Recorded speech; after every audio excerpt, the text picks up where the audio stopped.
You trying to talk about my ass size? What is up right about now? How we feeling? How we feeling? How we feeling? I'm going to try that shit again because I didn't believe it. It's like 300 of us in this bitch, and we need to act like it, okay? I'm going to walk back. I'm going to come back. We're going to try it again, okay? Because I need the energy, all right? Y'all came out cute, but y'all came out cute not to look mute. Thank you so much. I'm going to walk back, and I'm going to try this shit again.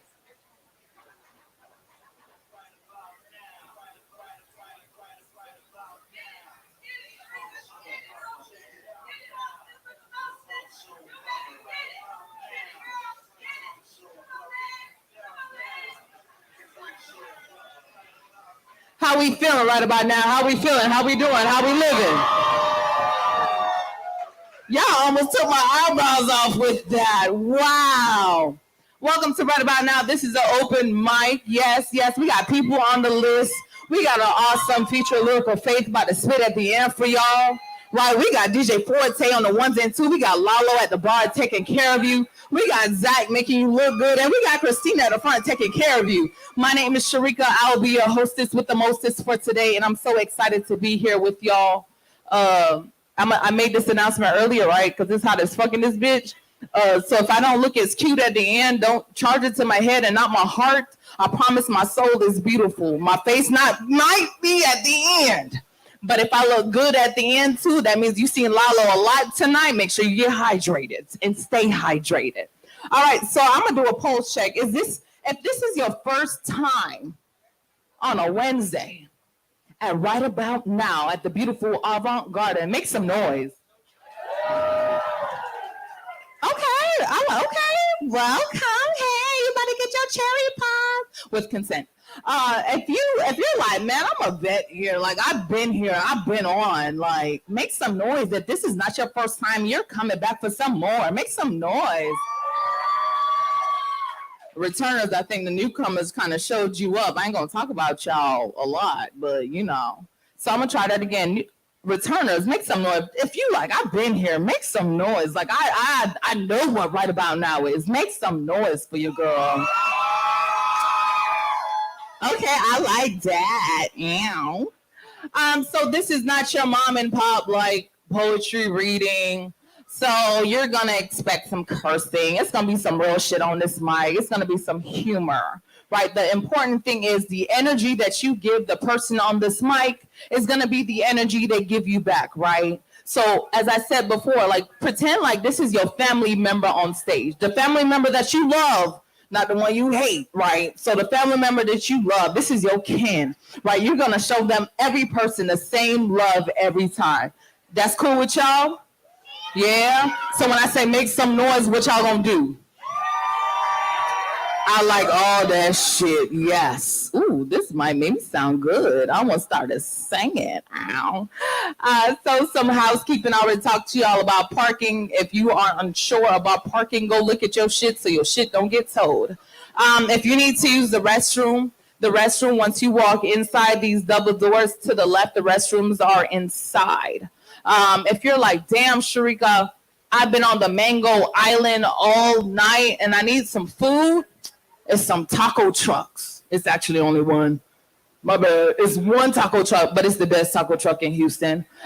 They got tacos. We got brick oven pizzas in the front. So if at any point you're like, damn, I'm hungry as the fuck, you ain't got to walk too far because it's right there. If you're like, Sharika, I am so thirsty, get you some water, please. But also, you know, my man's Lalo in the back. We got Mango Island. Mango Tango on an island for $8. We got $8 sangrias. We have a full bar, so we are here for you, right? We are here for you. We're here to make sure you have a great time tonight, right? You came out your house. You got dressed. Y'all look good. Y'all look good, right? I heard about 3 people in this bitch just now. Y'all look good, right? Okay, I see y'all. It's just hot. I told y'all my little eyebrows about to melt off. Okay, my edges is like pow, pow, pow, fighting. It's losing, but it's still fighting. We'll fight till the end. All right, are you ready to get this poetry night started? Let me hear you say yeah. Let me hear you say, hell yeah. I like the curse if you haven't noticed. Once again, this is the Right About Now event. We about to get started. So anytime I say, are you ready for your next performer, I need to hear you say, hell yeah. Hell, I'm annoying as fuck too. I'll be like, hell yeah. All right, so are you ready for your next performer? Let me hear you say, hell yeah. And so every time you do that, you know what follows it? You just start clapping. Don't even know who the fuck coming up. Just start clapping. All right? So are you ready for your next performer? Let me hear you say, hell yeah. Just start clapping. Give it up for Marsha Spoken. I know that's right. And wow, babies, wow.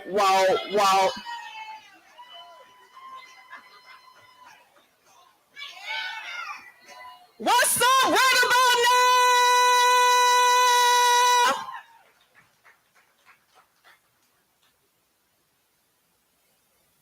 Will you love me? You will? Will you love me beyond today? Will you love me when I'm weak, deathbed, need your sugar, diabetes? Will you love me beyond the inseam of these jeans? Will you love me when you see my feet? Will you grow tired of what's between my inner thighs when we turn on the lights and there lies cellulite? Will you love me when I look like the agony of defeat? Be my primary care provider, PCP. Sign me up for the new experimental trial test technology. No sedation needed. Apply 1 Corinthians 13. Stay awake through the entire thing. Open heart surgery. Do me, baby, do me. I don't need you to love me on graduation day, payday, 1st and the 15th income tax return, 5 kids claim. Love me when my breath stank. Marinated germs baked through my sleep. Lick the crust off the side of my face and I love me when butter soft leather skin becomes stretched from having your kids. You love me then. Will you love me on the very day that you can't stand the sight of my face? Love me on those days that you look at me like old sanitary napkins, soil from the release of wasted blood clots, left to fester in the sun. Love me like laced and used, rotten meat covered with maggots till they stink. Pray for me, earnesty, that our love will turn soapy sweet. I want to know will you love me. Forget Bora Bora, Beyonce, Jay-Z, 80 degrees. Love me through a tsunami of trying to blend these kids in a modern family. Pieces of you and pieces of me that is not connected through our biological genes. Love me like you love your mama. The one who birthed you through the canal unconditionally. Will you love me beyond the emotional injuries that are festering? Love me like Cookie loved Magic Johnson after he announced he got HIV. I want to know, will you love me? Will you love me like you love your kids? By default, character flaws and all, because we choose to stay in love with the memory of our child's first heartbeat on the ultrasound. Love me like the first time you lay eyes on them in the delivery room. Will you love me like the day you bought me that ring?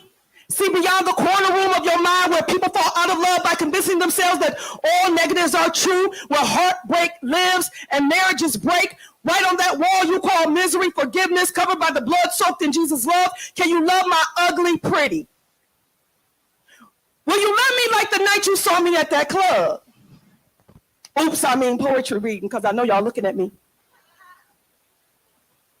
Body type, brick house, Coca-Cola shape, designed to sip from this cistern. Oh, can you taste your thirst being quenched? Ah. See, my unresolved issues, bad habits, and personal baggage is a sad fact of being a human being. We all carry dysfunctional traits in our family tree. Not trying to make excuses, because I'm working on me. Will you renew your mind? Shut down those lies whispered in the back of your mind. The only way for me to escape from this source of agony is to leave. I'll be the right break. It was a sweet promise of relief. It's brown over here, so he finally trying to go green, talking about the grass is green on the other side. This nigga trying to recycle me. I mean ninja, because I don't cuss. Can you choose to love me when words have left your heart crippled, your mind paralyzed, when you suffered a stroke from hearing too much pain, spewed on the inside, when your body has cried so hard at night that it shakes like Parkinson's disease? Love me like Yolanda loved Muhammad Ali. I want to know, will you love me? If you can't love me, then pray for me. Since I've become your enemy, because the Bible says pray for your enemy for those who go to church. But for those who don't, let's move on. Prayer reaches places the human eye can't see. Prayer reaches places that my arms are too short to reach. It changes things that no amount of nagging could ever compete. The heartfelt prayer of a righteous man has the ability to change me. See, Tom Cruise had it wrong. You don't complete me. For it is in him that we live and we move and we have our being. I can't look for ways for you to fulfill me when I should be seeking help from my King. If you would just pray for me consistently, watch how life will unfold. It's going to make you completely whole for you to love yourself. And then that way, you are capable to finally love me. I'm Marsha Spoken, y'all. MarShaSpoken on IG. Follow me, I'll follow you back because I'm nosy. And I'm going to be hosting with Miriam Echo at Taste Bar and Kitchen. So if you are a poet and you want to get on the mic on Sundays at 8 o'clock, come holler at me or DM me. I answer all my DMs, even if they be like real bad. I answer them like, no, I ain't messing with you. But if you're a poet, it's going to be at Taste Bar and Kitchen. It's an open mic. It's for grown people. Yeah, so Marsha Spoken. Thank y'all. Y'all give it up for Marsha Spoken one more time. She said you gotta love her with her feet. Her feet was moisturized. I can account for that. I was like, ooh, your feet, baby. But it was moisturized. All right, so y'all was doing it, so I'm gonna reinforce it, right? So once again, this is not your mom and pop poetry reading. So if something sits with you, let me hear you say, If you was like, man, that shit hit my soul, give you just a clap. If you're like, yes, that shit spoke to me, let me get some snaps, right? So once again, the energy that you give us is the energy we give you. My performers, I ain't say this before, but I'm going to say it now. Your introduction or outro should not be the same length as your piece. Let me say it again. Your introduction and your outro should not be the same length as your piece. So if your poem is 3 minutes long, your introduction should not be 3 minutes long. I got a cordless mic over there. I will let you know, like, baby, it's kind of long. I'm going to let you know we kind of long. We got a long lid on to make sure everybody get on this mic and be able to spit, all right? Y'all ready for the next poet? See, somebody remember. I said, say, hell yeah, but y'all clap, so y'all got half a point. So when I say you ready for your next performer, I need you to say, hell yeah. You ready for your next performer? All right, start clapping, Notorious B.I.V.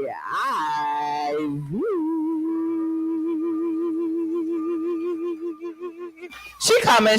I ain't say stop clapping. She got to get here.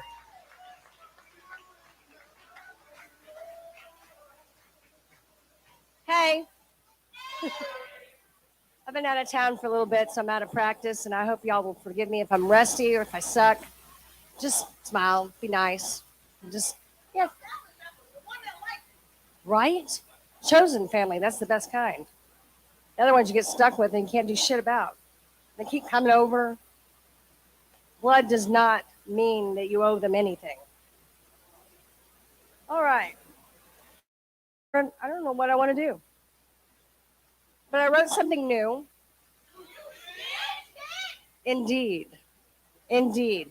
So I got this big guy here, and I met him on Friday. And it was a date, and then the date was like 4 days long. Right? I know. Kind of crazy.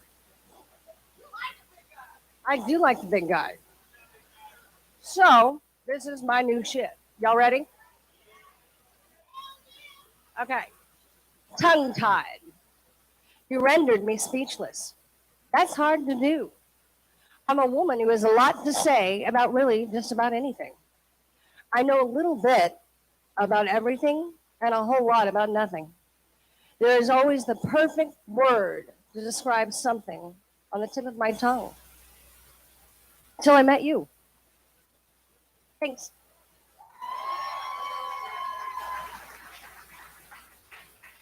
Give it up for Notorious B.I.V.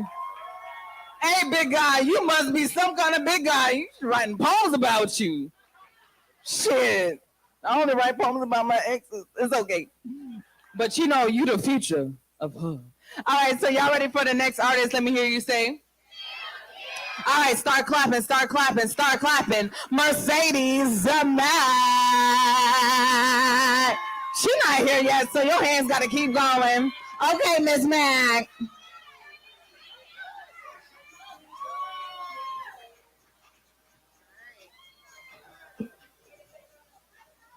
New shit, new shit. This piece is called God Body, and this poem was inspired by Miss Marsha Spoken. Make some noise if you twerk in public. Make some noise if you twerk in public. Hey you, are you feeling ugly, sad, and depressed? You're too big, too small, too short, too tall, titties on itty bitty, ass giving. It's giving, I need help, stomach on swole, thighs out of control. Don't just sit there. Get up and do something about it. Don't worry. Just hurry. Get surgery. Don't be scurry. Your happiness is on the other side of your recovery. Welcome to the palace of legs, hips, and body, where for the right price you can be a real hot toddy. You came to H-Town to be an H-Town hottie, where everybody yaddy can buy anybody yaddy. What would you like to order today? Can I get the number 3 with a side of lipo, please? Can't have no size. Why? Certainly, you want the number 3 BBW shaped like a pear kit with 2 free spanks. For those of you who don't know, that's shapewear and shit. And how would you like your feelings? I'll take my combo without feelings. I don't think I need them after all, because feelings come with emotions, and it's to my body I'm giving devotion. So no thank you at all. My feelings don't actually fit in my spanks.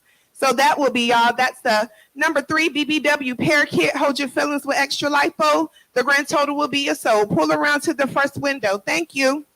Next. Welcome to the house. Welcome to the palace of legs, hips, and body. We're here for the right price. You could be a real hot toddy. You move to H-Town to be a H-Town hottie, where everybody yaddy can buy anybody yaddy. What would you like to order today? Can I get the 3 for $3 with extra cheese? It's a hot girl summer, so hold the feelings, please. And how would you like your booty? Souffle, Brazilian seared, or double O deluxe? Let me get a double O deluxe, because with this big booty, I'm attracting big bucks and big lames with big trucks. Oh, I see. So you determined to be a duck. Well, the grand total will be a soul. Pull around to the first window. Thank you. Next. Welcome to the palace of legs, hips, and body, where for the right price you could be a real hot toddy. You move to H-Town to be an H-Town hottie, where everybody yaddy can buy anybody yaddy. What would you like to order today? Can I get the pity platter with extra ranch and a little, I need a whole new body on the side, because being seen as beautiful in this society in 2022, the old one never stood a chance. And can I add a sorry, we're all out of pity platters for the season, and this mirage of beauty everybody yaddy is consuming is the reason. But in lieu, don't worry, we have a substitute. It's called the I Love Me Supreme. It comes with a mirror, some self-affirmations, a little diet plan, strategies to enhance self-love and build your self-esteem. Where's the manager? Because, see, this here really is a bummer. I came here for a new body, not the same old hot girl summer. You know what? Never mind. Bye, Felicia. Next. Welcome to the palace of legs, hips, and body, where here for the right price you could be a real hot toddy. You came to H-Town to be a H-Town hottie, where everybody yaddy can buy anybody yaddy. What would you like to order today? Can I just get a bottle of water, please? You see, true beauty cannot be defined by the size of your boobies, and true beauty cannot be defined by the circumference of your booty. And while some will always seek and search for treats for the body, walk in the doctor's office acting all Scooby-Dooby, asking, can I get some real beauty? See, no amount of surgery on the surface can penetrate what's really going on beneath. See, love you. Look at the mirror with the same old eyes, and it's okay if you want to change the size of your thighs. I get it. After going on 30 years of dinner dates with life, I weighed almost 400 pounds at a dark time in my life, but I never gave up. I stayed up and I stayed prayed up, and my God really showed me the light. Then I adjusted because I wanted a new life with new health and infinite self-love, true wealth. I drink my water. I avoid all the bullshit. So this 260 you see right here, baby, yes, I'm flying. I'm flexing my shit and perfectly perfect. So any post, any page, any man, any woman, any and every fucking opinion that's convinced you that you need some new legs and new lips and new hips and new tits and a new wig, new eyelashes, new artificial shit, basically a whole new body. See, you are made in his image, so everything about you is already godly. I'm talking real God body. See, when you were made to walk this green earth, no. See, when the idea of you that God himself birthed, no. Look, when it comes to someone or something making you feel inferior as a human being, you tell they insecure, unsecure ass, you tell them to kiss your whole big, small, wide, slim, fat, heart shaped, round, square, bitch wear, nerdy, sexy, eccentric, loud, laughing, quiet, classy, ghetto, hourglass, 2-liter, tomboyish, corny joke telling, book reading, candle lighting, laundry doing, dog feeding, binge watching, wine drinking, Amazon shopping, non-twerking, twerculating, vegan, carnivore, pescatarian, omnivore, career-driven, hard-working superhero, studying, jiggly, stiff, hibiscus and hummus, coconut oil, black, brown, white, orange, pink, purple, blue, green, rainbow, sour, sweet, good, beautiful, bad ass. And that's on period. God body, thank you. Y'all give it up for Mercedes the Mac. She was talking about my booty though. She was talking about mine. No, she wasn't. Okay. You see me, but you see me. Okay. Y'all ready for your next artist? Let me hear you say. See, y'all ain't say hell yet at the same time. I'm gonna try it again. Y'all ready for your next artist? Let me hear you say. All right, start clapping, start clapping. Protest, priestess, protest, priestess. I told y'all it's the mango tango fucking me up in your handwriting. Okay, that is a hard act to follow, and I apologize in advance because I'm going to bring the mood down a little bit. So my bad. Oh, now where'd it go? No. Oh, Lord. Hold up. Wait a minute.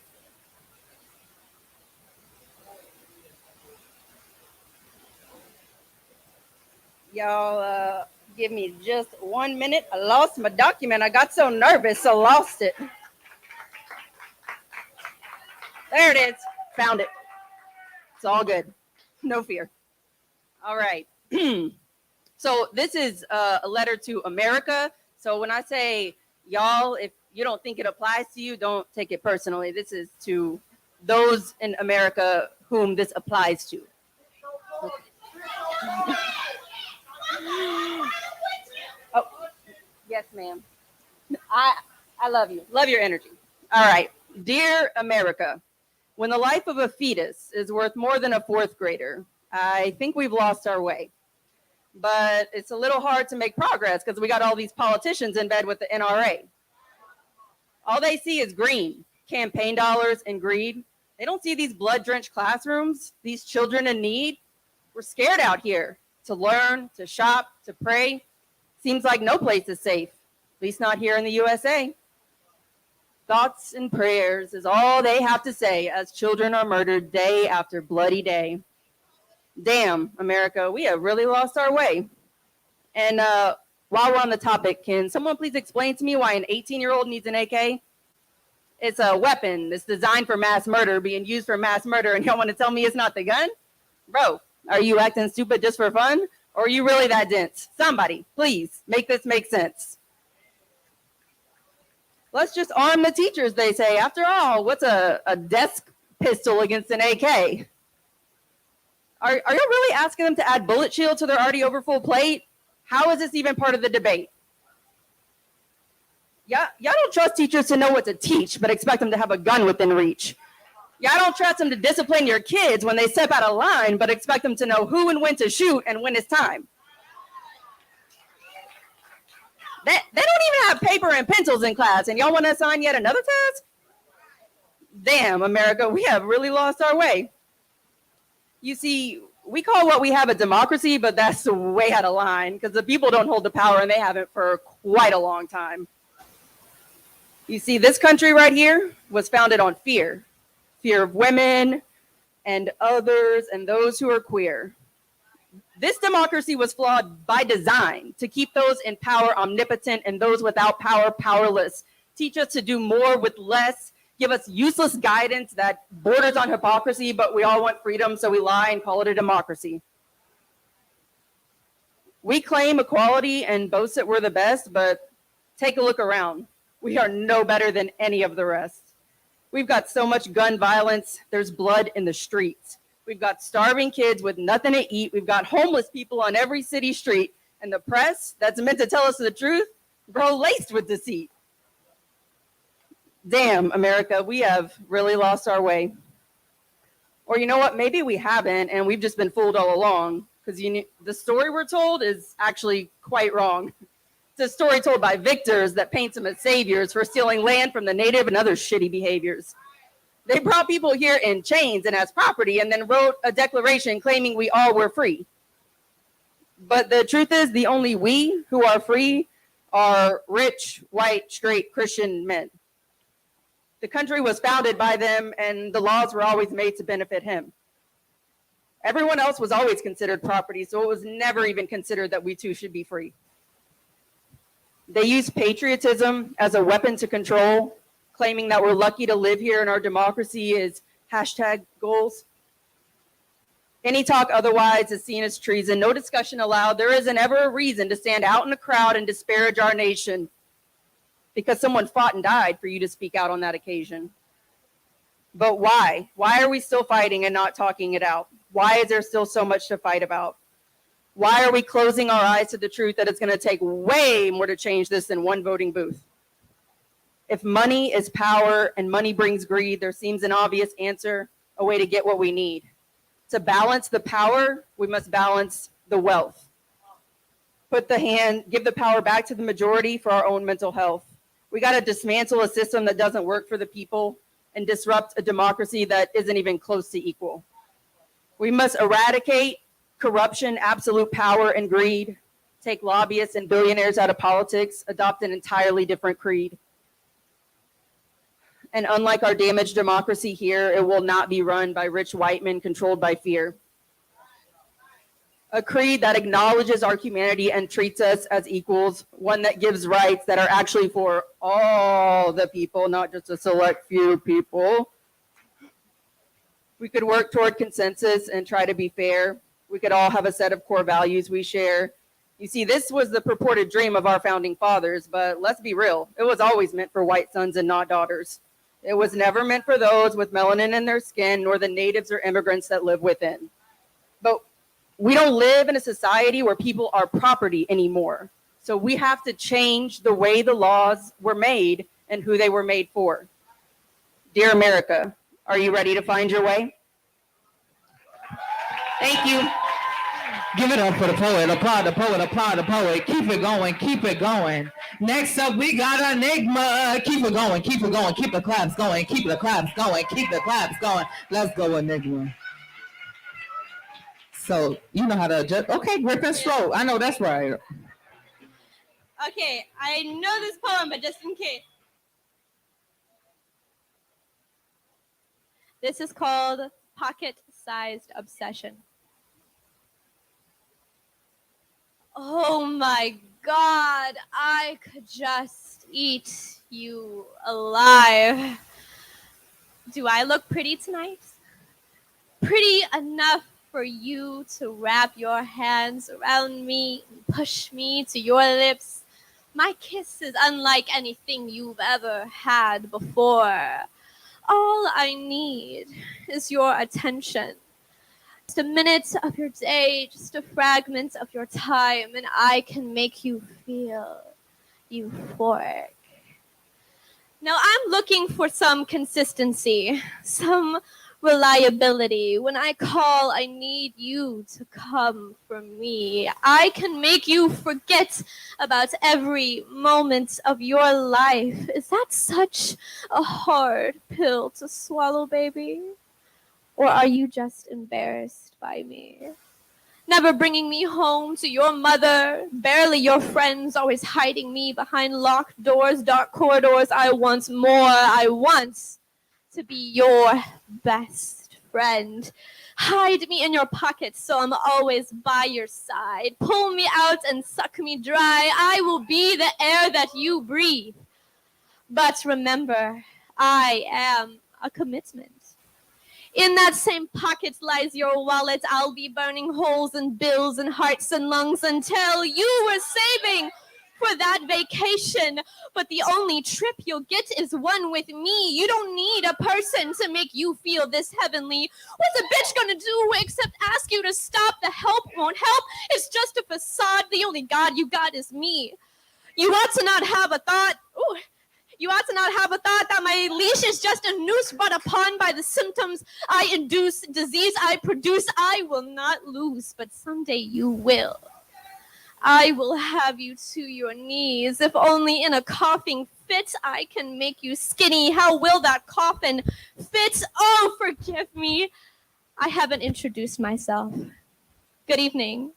My name is Nicotine.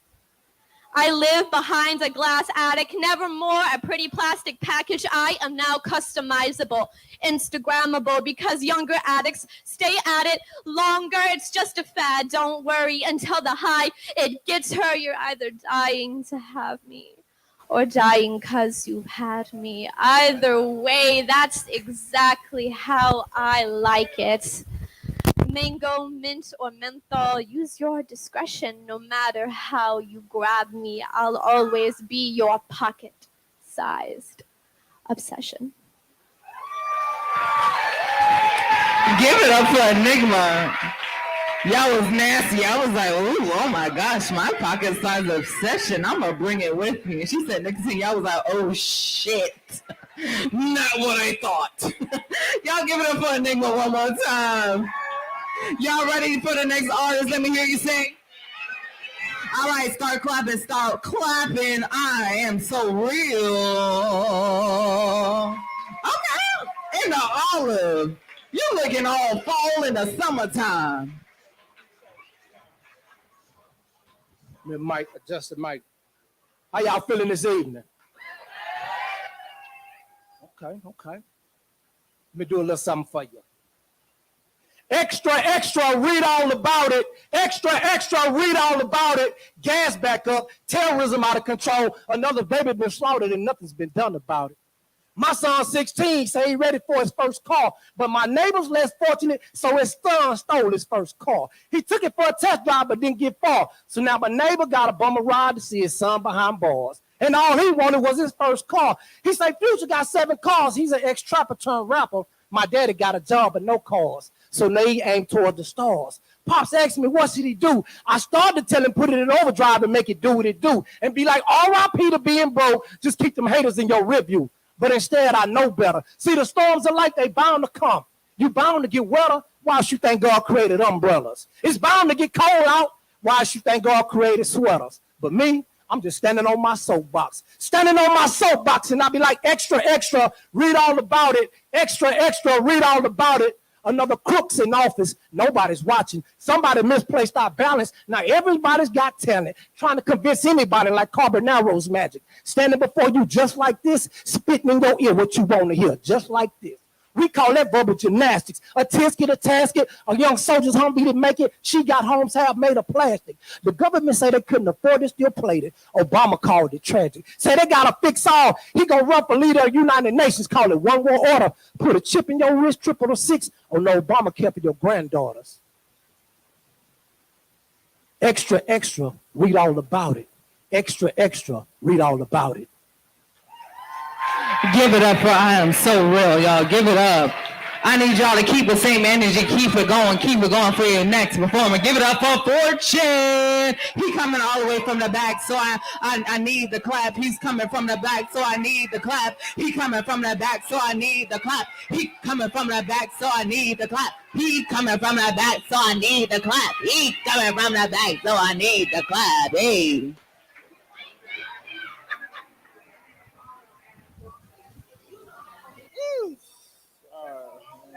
You already know. New shit. We're going to try that again. New shit. That's what I'm talking about.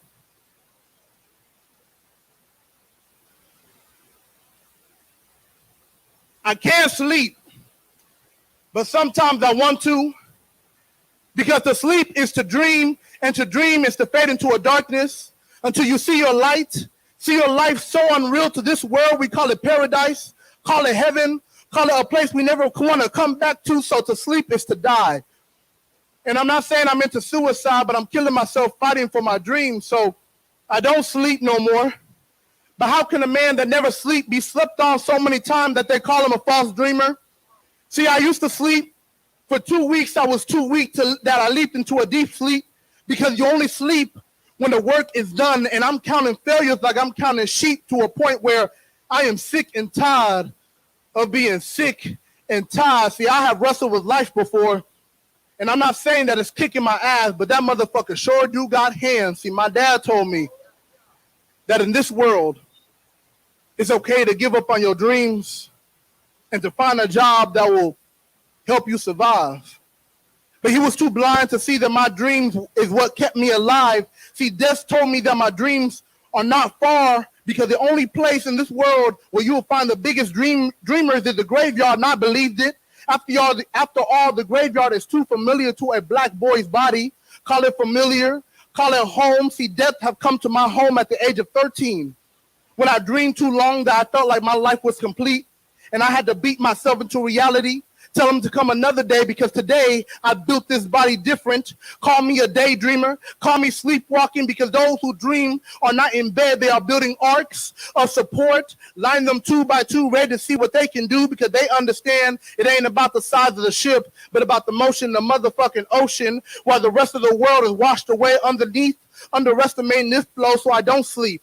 But when I do, I won't count sheep, I will count goats, because this greatness is too deep to be cheap as I speak my piece, so I can't sleep. But sometimes I want to, because to sleep is to dream, and to dream is to go to work. Give it up for Fortune, y'all, and fuck work. Fuck work. On the count of 3, we're going to say fuck work together. 1, 2, 3. Fuck work. All right. So I know I see some empty spots in the audience. So if you have an empty chair next to you, please wave your hand. If you got an empty spot next to you, wave your hand. My folks that stand in the back, it's a one. It's one right here. If you want to meet somebody new, come on over. They don't bite unless you want them to. Consent is sexy and mandatory. All right, y'all ready for your next artist? Let me hear you say. I ain't hear anybody. Y'all ready for your next artist? Let me hear you say. All right, start clapping, start clapping. Give it up for Sarah Tony.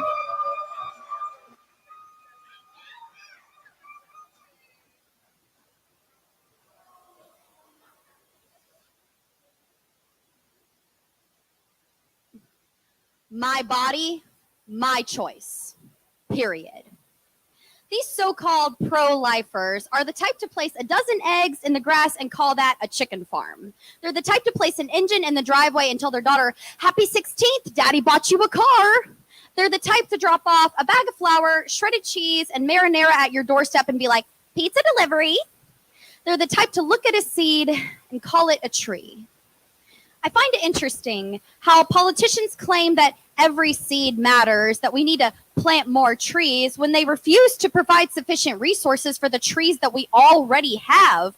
Our trees' roots have been poisoned, deprived of water, subjected to deforestation. Politicians care so much about the seed but couldn't care less about the tree it becomes. Sarah Sanders has the audacity to claim, we're going to ensure that we do everything to make sure the little saplings feel as safe in the soil as they do in the forest, as if the forests aren't being burned in fire right before our eyes, because these thoughts and prayers are taking the rightful place of the fire ban that we should have implemented decades ago. And for politicians that say, oh, well, they may be a clump of cells right now, but those are the future leaders of America. Well, then we may as well appoint those embryos our leaders right now. Because if you think about it, a clump of cells with no self-awareness, consciousness, or intellect could easily govern this country way better than the riffraff doing it right now. It's like they are talking about the wrong cells. The cells that we should be focusing on are the ones that the villains going around killing our babies and assaulting our women should be locked away in. But instead, thanks to this country's negligence, they're running free while we're running for our lives. And for those that make the claim, well, that baby could have been the one to cure cancer. Oh, you want to use the cancer angle? Okay, two can play at that game. The applicant who's more than qualified for your med school that you turned down simply because of her name could have cured cancer. The queer kid you bullied into suicide could have cured cancer. I almost was that kid. The students at Uvalde Elementary could have cured cancer. But before we cure cancer, we need to cut out the cancer that's running our court system, infecting our civil liberties with their oppression, causing our population to die out. Like, sir, Mr. Supreme Court Justice. Please explain to me how you're going to make laws about our bodies when yours is literally decaying right before our eyes. So you know what? Go right ahead. Look at an egg and call that a chicken. Look at an engine and call that a car. Look at a bag of flour and call that a pizza.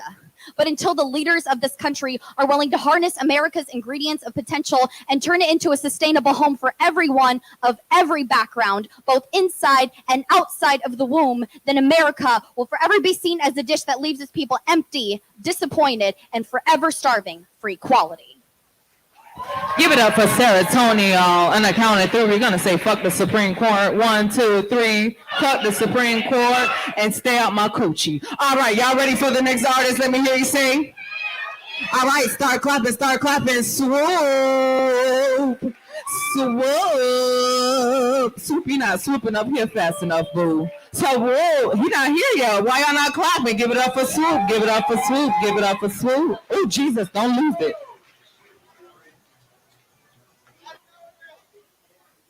Y'all didn't see that.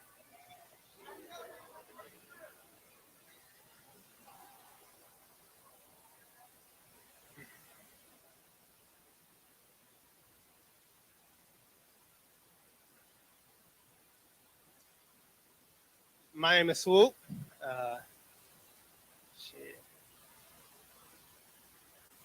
And I got a poem about some feelings.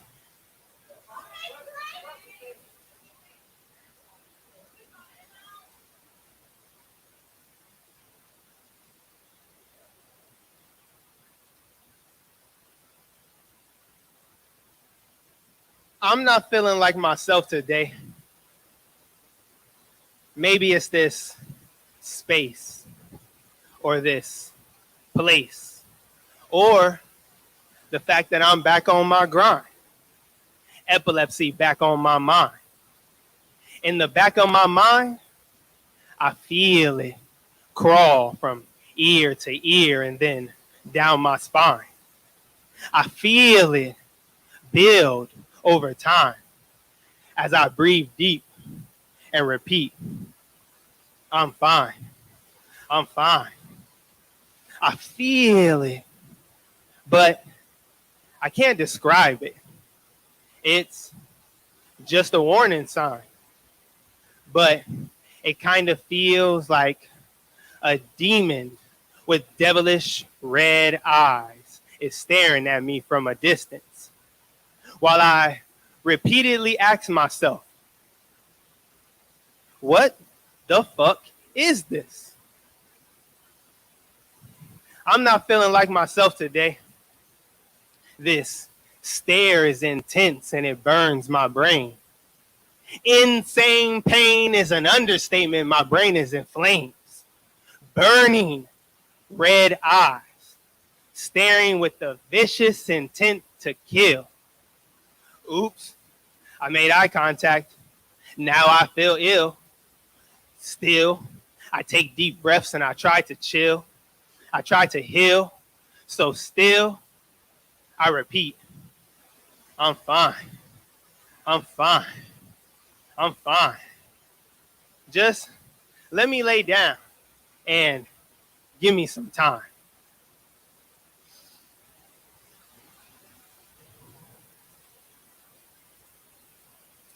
I struggle to describe the feeling of this feeling, this evil stare.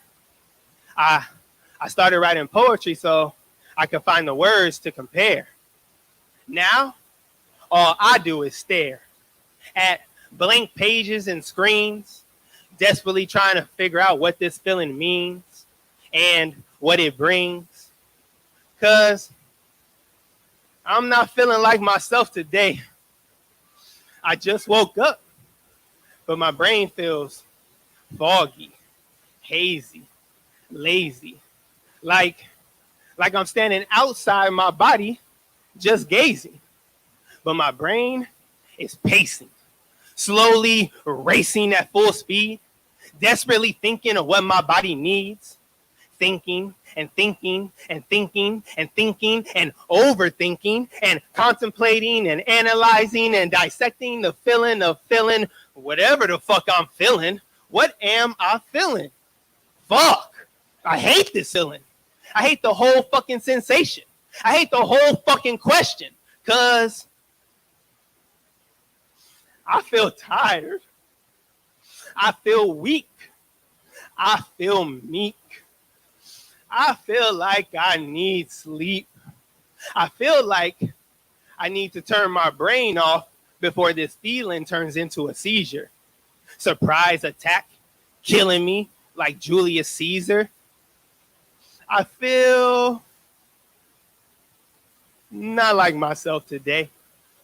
But hey, the marathon continues, and it's hard to fight with my mental health issues. Too much of a real nigga to cry in tissues.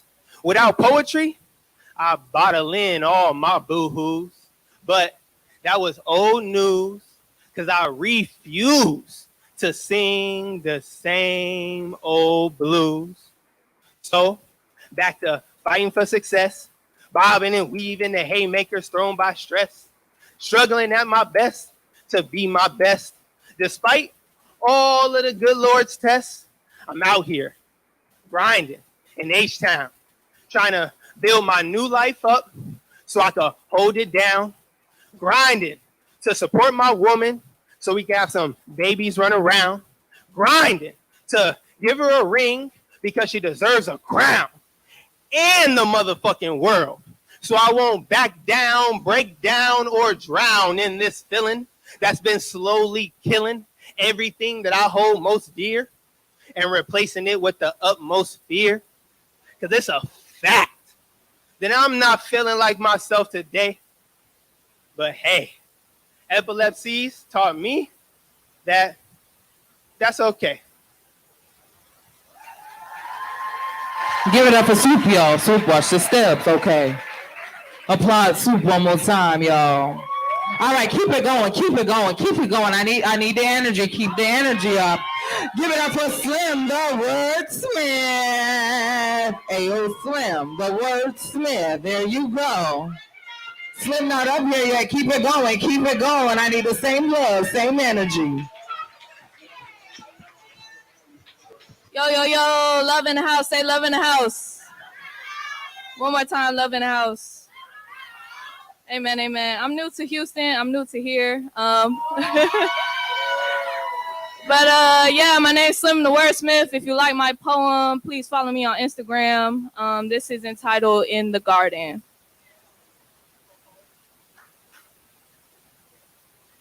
Don't come visit my garden just so you can pluck my weeds. My everything is everything, so it's all meant to be. I got entrancing things. Valleys flutter so astoundingly. Birds and bees come together. Sunshine brings a harmony. Sitting underneath my blue skies, see colors vibrantly. pretty flowers, branching leaves, and the greatest canopies. But within this hidden part of artistry, not all is seen, cause centered inside my oasis lies forbidden tree. With low-hanging fruits of shades you've never seen, high-standing crops producing golden leaves, and you'll see strange fruits bound by necks on the ends of dead branches, where the feelings of a bitter resent keep expanding. So how did you even manage to get through this close? Don't you know my codes? A single sliver of this nectar gets you gone for show. Ask the ones before, or maybe talk to your Lord for more of a backstory on the birth of knowledge and the seeds of trauma where it started. At the heart of this here garden, guard your conscience from these problems, because the taste of this tree and these seeds supersedes any high you ever did reach or low you ever did see. Look, my poison sinks and stains. I'll leave you burning with pain. But don't you know that's how the world's love story began?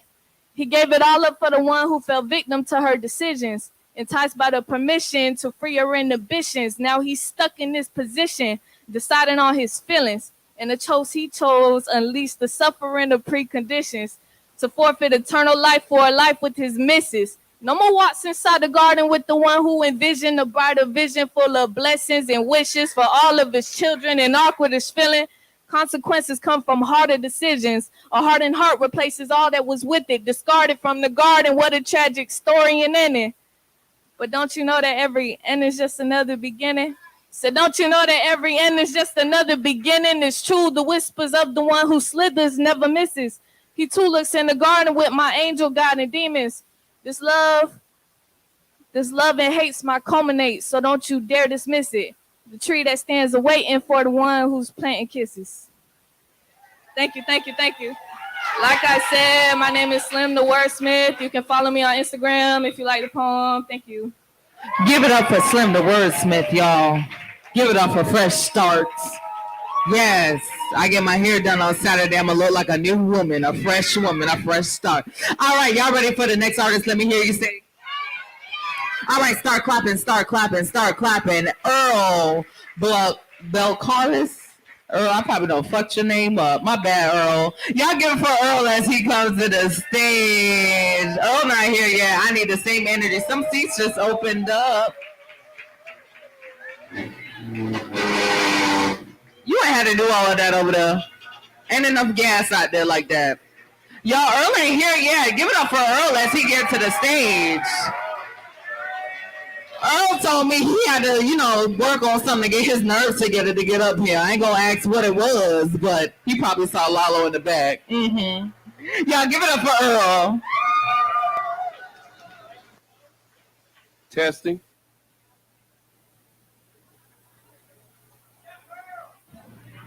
Earl, I'll go out there and fight him for you. Chained and bound. Shackles on my feet. Taken away from my mother, surrounded by strangers whose language I didn't speak. We couldn't talk to each other. Beaten till I bled, worked till I dropped. My blood nurtured the land. With sweat on my brow, scars on my back, and calluses on my hand. Thrown in jail and hung from trees for crimes I didn't do.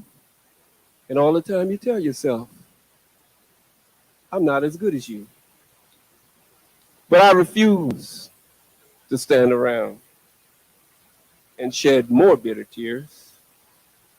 And I refuse to be held aground by the last 400 years. It's time to rise. It's time to shine, to get up off our knees. I will not beg or wring my hands or send you feeble pleas. I am a strong and proud black man. You see no victim here. It's time to sing a victory song that all the world will hear. It's time to lose those wretched chains of dependency. It's time to stop our babies' whine and claim our legacy. It's time to know that I'm a man. No one can keep me down. It's time to hold our heads up high. Stop looking at the ground. It's time to lose that empty pride of victimology. It's time to stop waiting around for some apology. It's time to make our parents proud. They suffered all the pain. It's time to show our ancestors they suffered, but not in vain. To show we have what it will take. They gave us all the tools. It's time to exercise our minds. We should not suffer fools. They showed us strength. They showed us pride. They showed us how to survive. It's time for us to stop and think, to keep their dream alive. It's time. Give it up for Earl, y'all. Give it up for Earl. Keep it going. Keep it going. Next up, we got Victoria Daniela. She's not here yet. Keep it going. Keep it going. Keep it going. Hey y'all. So yeah, hey. This is my first night. So it's not new to me, but it's new shit to y'all. All right, shout out to the brown skin girls. Shout out to the brown skin girls. My mother named me a victorious storm. So I pledge allegiance to the humble lions in my dreams. I pledge allegiance to hungry beasts that haven't killed me. But back to my name, which I've been told is too graceful for me. I've been told the name Victoria is too graceful for a girl like me. A flat-nosed, unambiguously brown-skinned girl, explicit, unblurred. Shout out to the explicit and unblurred brown-skinned girls who never feel beautiful enough until someone questions their name. I never feel beautiful enough until you tell me I'm unworthy. And then I remember and return to the origin of my story. Shout out to the brown-skinned girls that have had to dig for their beauty through the lion's den and somehow find a garden. I pledge allegiance to the hurricanes that grow us into a garden. Our names make us the perfect storm. It's all in the eyes, the language of a life that rejects the promise of death from a 400-year curse. The sounds of cries and laughter. The echoes of cries and laughter that transcend barriers of access to books in the English language. My grandmother's eyes have taken place, shifted into some mark of territory. It is us, we that have chosen culture over canon. We have landed. Some horn, loud, commanding, alluring, and you don't speak this. You may have access to the finest minerals of the earth, but you have no access to a language that connects a people far gone from identity. A dialect of resistance. Our tongues take away the power of your neglect. A revival. These chords are measureless. And just when you think you've dehydrated our stems, at the end of the measure of resistance comes the repeat. But we've learned that the key to your invasion is the ability to keep up. Are you embarrassed at your lack of stamina? Is it the range of laughter that makes your cheeks flush red? What does a beautiful language of resistance sound like? We told you what we needed, and no one likes an offbeat song, do they? We told you we needed to be watered and tended to. We told you, and now my mouth is a drum. And now you hear the bass, the piercing percussion of a rebellious language. It is us, we that have chosen culture over canon. We have landed. Now listen to these eyes and wonder, how the hell is this happening? What is a whip to an endless chorus? What is tear gas to a language that waters? My story is 1,000 separate tongues that have chosen culture over canon and watered a garden for centuries to come. And have you ever heard a horn like this one? Do you know what gold sounds like? What brass sounds like? Wait, so you mean to tell me you don't know what road maps through kinks and coils on greased scalps sound like? When I say unapologetic, what I mean to say is that you'll never truly hear me. A language of resistance is what forms when obedience doesn't make things grow. When I say magic, what I mean to say is thank God for water, for dirt, the sun, and a black woman's hands.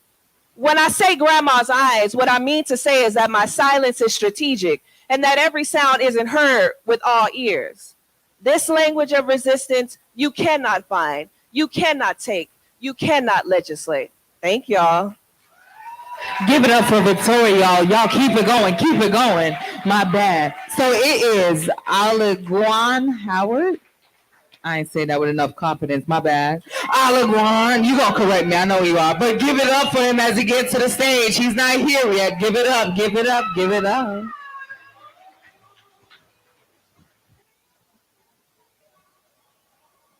How's it going, y'all?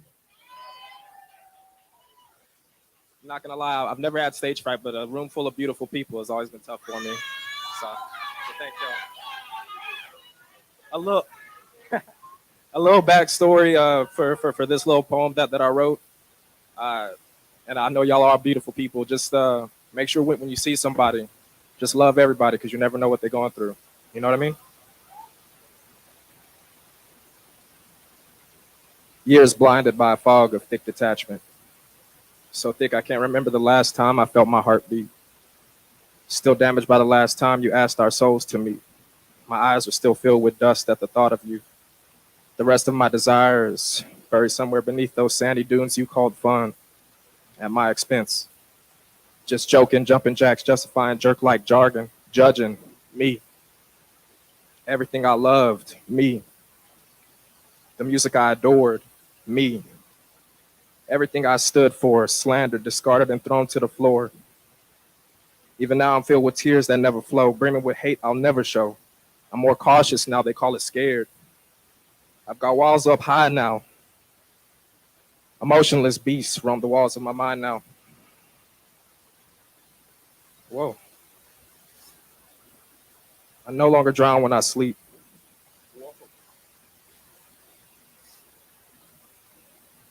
I just keep breathing. Reality only tastes sweet when you protect yourself from its incessant beating. Healing isn't guaranteed when you entertain that feeling. Reminding myself that every moment is fleeting, yet still pleading. My God, let me feel again. The request was granted, but not as imagined. Now I feel the room, the people inside it, their thoughts, visions, memories. And like overused similes, we are all the same. All like-minded tendencies is what we display. For the soul out there that shares my pain, remember, life is just a game. Don't forget to hit save. Appreciate y'all. And if you ever want to come and hear the rest of my poetry, I do a lot on TikTok. Rushed Luck is my little tag. Thanks. Applaud the poet, applaud the poet, applaud the poet. Keep it going, keep it going. Wait, hold up. I didn't like that energy. I said applaud the poet, applaud the poet. Okay. And now keep it going. Give it up for Macy. Macy, where you at? Macy coming from the back. Macy, where you at? Macy coming from the back. I need that same energy as Macy stepped to this stage.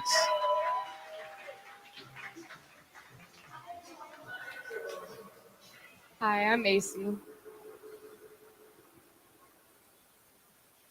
There are moments sprinkled in my life like cinnamon falling to the surface. On the flakes, I'm given the space to grieve the companion I had within me. I'm head first, saltwater submerged by a wave I didn't see. I allow this loneliness to sink like an anchor. My chest heaves as I breathe. I count the ridges in my pillowcase, then embrace an image of arms, wrapped, gripping, teasing for just a taste. But my buds have been craving a different strain as of late. Honeysuckle above the buckle, conversation with passion for how the other reacts, sweet acts of service for the purpose of the worth there is, a spiritual connection that I've lacked in the past.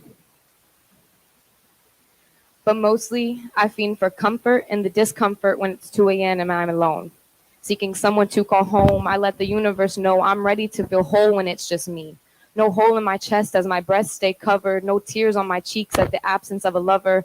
I want my body to feel needed without someone needing to be in it. I want to know that someone who needs me is me, and that her calling is as necessary to relieve as the man who calls for me to receive and please. I want to know fullness without being full of those who are full of themselves and then leave me empty. No gas in the tank they don't pay because they think their company is plenty. So I'm going to pick myself a rose, paint bikini so teeny blue on my toes, then watch episodes after episodes laughing at my own jokes. I'll allow the love to flow to me and through me, circling as I go. then make cinnamon sugar toast. Watch the flakes float and then coat, reminiscing on these moments where I thought I'd always be broke. Thanks. Give it up for Macy, y'all. Keep it going. Keep it going. Next up, we got Denzel. Denzel, where you at? Denzel, where you at? You coming from the side, Denzel. You walking smooth? Okay, now. First of all, it's hot as fuck. How your gray shirt still gray? That don't make no sense. Give it up for Denzel, y'all. What's up? What's up? Gotta stay cool out here. Hot as hell. Hot as hell. All right, so I guess real nervous. I didn't really plan to do this, and my friend signed me up, so I'm gonna just say what I gotta say. All right. So certain things bother me, and I lie awake struggling. The current state of humanity, I'm just like, damn, this is really where we at? This is where we come to? And I sit back and wonder what we lack. I talk to my homies about it a lot, and we really come to the conclusion that we're only human, we are flawed. And I'm like, damn, what does that mean really? There's no just cause? There's nothing that's really worth standing for amongst all these applause? Everybody's so fraudulent, it really hurts my heart, and I don't know what to do about it, so I guess here I am in front of y'all. It's really off the dome. I don't really know where it's gonna go, but I'm gonna just keep flowing for y'all. And I'm gonna let y'all in on something. So I'm a child of the motherland, but the diaspora raised me. And so I grew up and my vision was real hazy. I didn't know what it really meant to be black out here. And I was just a young nigga trying to understand, but they made it real clear what the divide was. And I was trying to understand which side of this line is gonna make me a better man. Which way do I look? Which way do I feel? How can I help them understand that we really one of the same? And what y'all doing, that's really part of the plan. And I was young and I knew better. And I really didn't get it because y'all was hating on me and we all still just niggas, man. And I was confused for a long time. So as I was growing up, I'm ashamed to say, I turned my back on my culture and I thought this was a better way. I leaned into that blackness all these young niggas love. I thought everything I wanted to be was just a thug. And I was in the streets sagging, having fun, talking to girls, thinking this is what it really is when it's really not. And I got older and I realized, damn, that's really what they wanted from us. And I was just going along with the plan, acting in line like, damn, this is what they told y'all would make you a man? And it's crazy because my parents really held it down. The culture in the house was sound. So I knew that nonsense couldn't really be brought back to the door. So I left it on the porch with the rest of the whores on the floor. But you know, it was really tough to get to this point. As me and my niggas grow, we get degrees on degrees on degrees. I really can't help but feeling like, damn, I'm really still just a nigga.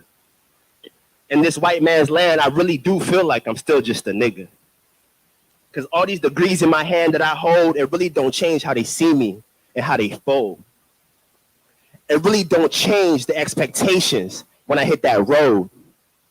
It don't change the fear in my heart when I see the boys in blue and they approach real slow. I'm like, damn, these are the niggas that'll really take my life. And I don't even gotta resist. I don't even gotta fight. It's like, damn. But this is real life. It really is. And so when I go back and I think and I ponder, and humanity just makes me wonder, how do we get here? How we so far from the course? How we so far off the course, man. I'm gonna repeat it. Fuck it. Don't need to go too crazy. But as I said before, I try to keep my vision clear because amongst the bullshit, it does get hazy. And I'm gonna just let it stop there. Appreciate y'all. Y'all give it up for Denzel. Okay, baby. I was like, your intro rolling in. Y'all give it for Denzel one more time. I got two more before Intermission. I got R.C. Lee coming up to the mic. A spoken word artist, you are on deck. Give it up for R.C. Lee. I need the love, I need the energy, I need the love, I need the energy.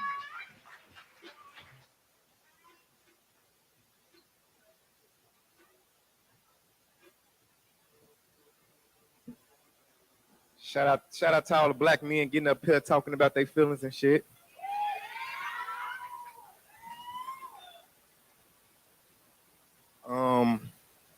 I'm not supposed to be performing this summer, but the energy tonight, and Sharika kept on saying there's some more names on the list, so I had to go sign up. But I'm RC. I host meditation sessions. So please come out and meditate with me August 1st at Tribeca. Follow me on Instagram.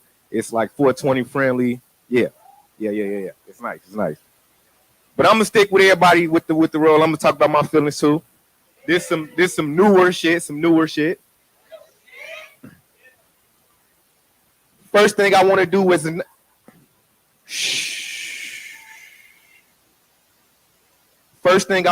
is acknowledge the fact that I had both my parents my entire life. I ain't grew up with a single mother on drugs. I mean, yeah, we was in the hood, but I knew the difference between wrong and right. When faced with a threatening situation, psychologically, you had three options: freeze, fight, or flight. So when my childhood trauma shows up to my doorsteps, I'm choosing to fight. Pops, you taught me how to look a man in his eyes when speaking and have a firm grip when shaking another man's hands. Stand tall, hold your head up, and if you want to do something, never waver from your plan. Now, I always took heed to the words that you was preaching, but based on your actions, I could never understand. Because everything you was telling me to be, you wasn't even epitomizing as a man, and I'm just saying. You taught me how to lie. You introduced me to deceit. See, not only was you cheating on my mama, but you did that scandalous shit with me. And on top of that, you said, son, I need you to keep this real discreet. When your mama asked where we was at, say we was at your uncle's house, and you saw me laying on the couch sleep. Now that shit deep. You saw that I was short, chubby, and not too fast. But you pushed me to be an athlete when I was the most artistic and smartest person in class. You pushed me to get a job, but looked over the fact that I was a hustler and knew how to get my own bag. You told me to work hard for the things you want, but I saw you work hard, never calling off, and we never had no extra cash. Now I always thought that shit was sad. And I never knew how to value a woman because you never valued my mother. I don't think in my entire life I ever heard you tell her you love her. So what I do, go from lover to lover. No sense of commitment, just one after another. Low-key, I was kind of a sucker because I was lying, telling every woman I love her. And deep down inside, I knew that I could never cuff her. I knew that I could never trust her. And all that was rooted in the fact that I never saw you cherish my mother.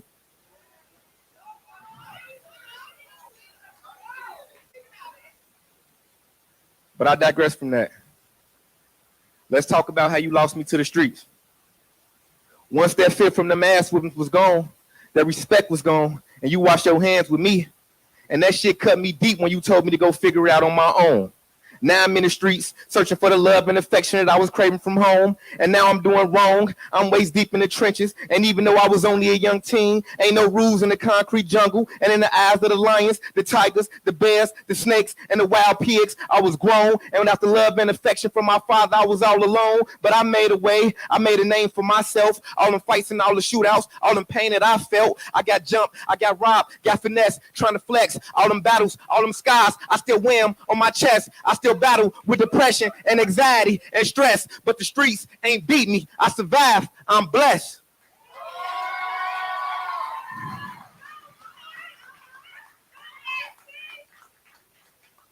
So I forgive you for all your transgressions and I accept all your apologies. Because Pops, at the end of the day, I just always wanted you to be proud of me. You gave me a strong foundation. Even though yours was weak and you ain't had your father, so you was only being the best that you can be. And I know that we clashed and fought for years, and I know that you only wanted the best for me because I'm your junior. And even though I had to beat your ass a couple of times, you learned to appreciate the fact that you raised a man, strong enough to hold you accountable and tell you all the ways that you can be better. And I appreciate the fact that the only reason I could talk about all the things you did wrong was because the first choice you made was right. You said, I ain't have my daddy, so I'm going to make sure that I'm in your life. And you did that. I love you, Pops. I beat the streets. Now I'm living in peace. And now I'm a father. And it's beautiful because I got to learn from not only mine, but your mistakes. So your grandson, Ronald Christopher Lee III, he surely will be great. We call him Trey. Because like the old folks say, the third time is the charm. Give it up for RC Lee. We're going to keep it going. We're going to keep the heat going. Give it up for a spoken word artist.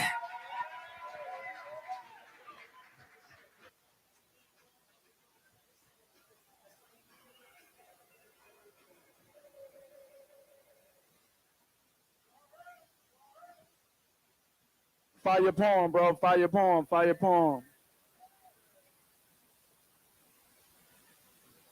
You guys can follow me on Instagram at a spoken word artist. All right, it's all like one word, a spoken word artist. Right, there we go. All right.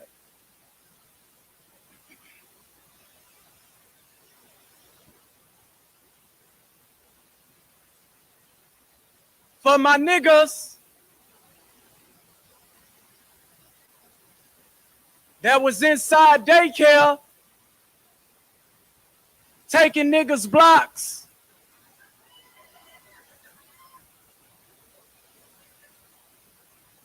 Now they outside of the daycare taking niggas blocks.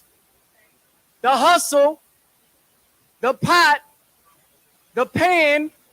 Though for me, all I do is plot and plan to focus when it's no time to prioritize, because I got a lot of different stuff on my mind.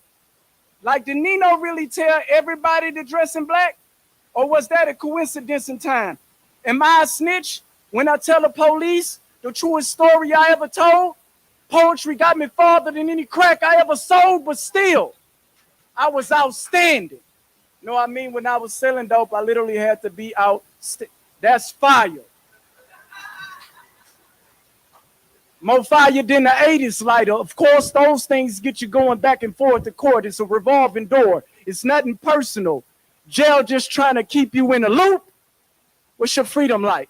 Made up of colors, red, white, and blue. Yeah, yeah, until they flashing behind you. Need I remind you, back when they locked me once, then that time I went back again. So it's starting to seem to me that prison is the only thing that really wanted me for me. I'm unbothered. Two-time loser. What's a quarantine to me? Nigga, I feel right at home thanks to COVID-19. In reality, honestly, you being recorded and monitored for quality assurance. You can doubt my conspiracy intel. But the last time I went in the store with a mask, let's say it didn't end well. I mean that. Like it's a spiritual contract. So I bear witness. Things ain't been the same since Kmart went out of business. Listen, just for a moment's mention, I killed for standing up. Oh, how we die for attention. So I'ma talk to you like Ali talked to Bobby in prison, and I'm gonna preach and you gonna listen. Have you ever had to bury somebody?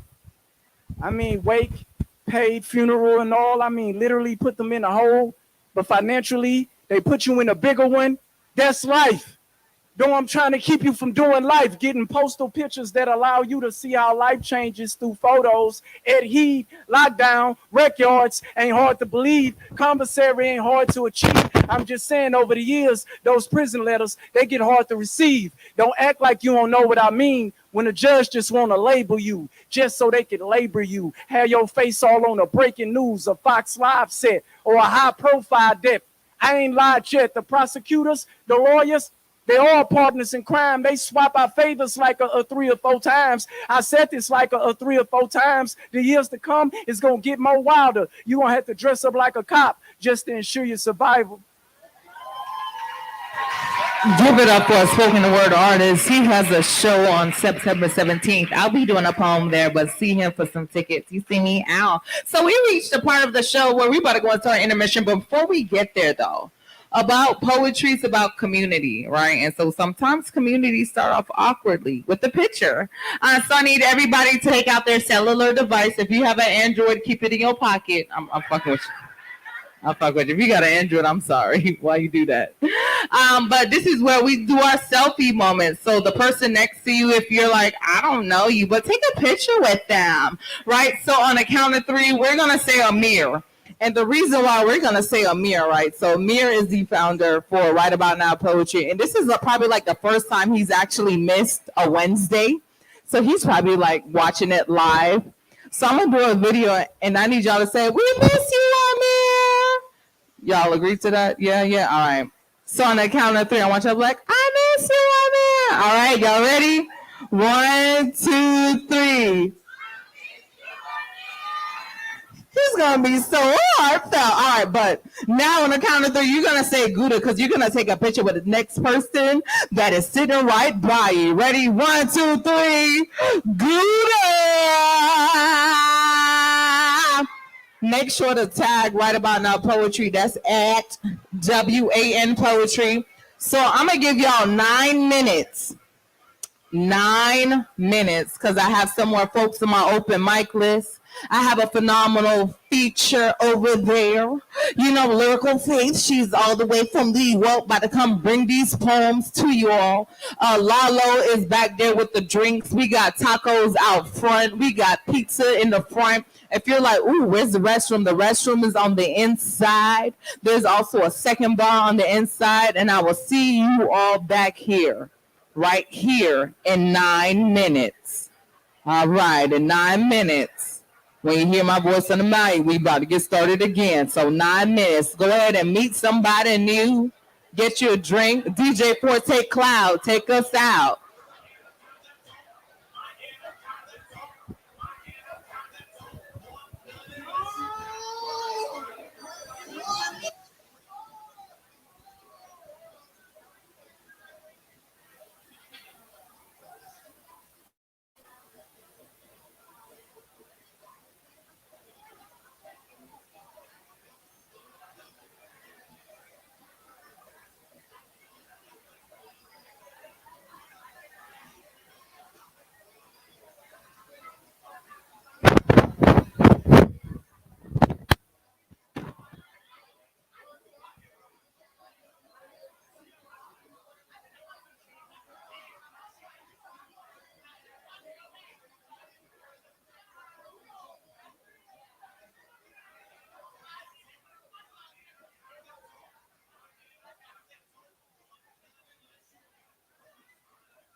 This is your 1 minute warning. If you hear my voice, I ain't singing yet, but this is your one. Your 1 minute warning. One.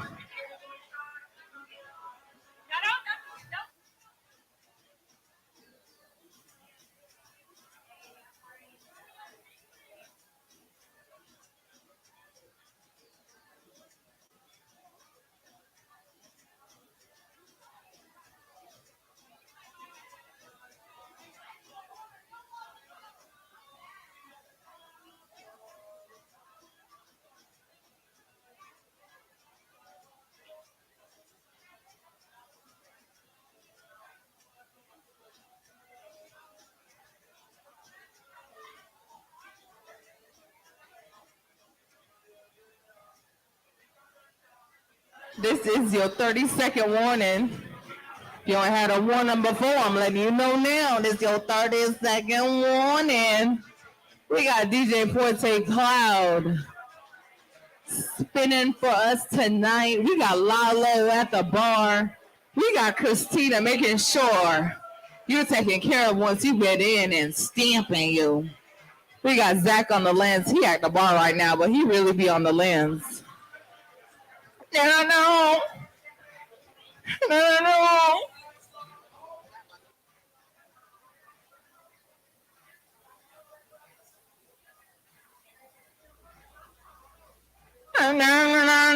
It's a song that which you knew. You lied. I know you lied to me. You lied. So we about to get started back in a few seconds. If you're in the back and you're like, damn, I need a chair, it's chairs up here.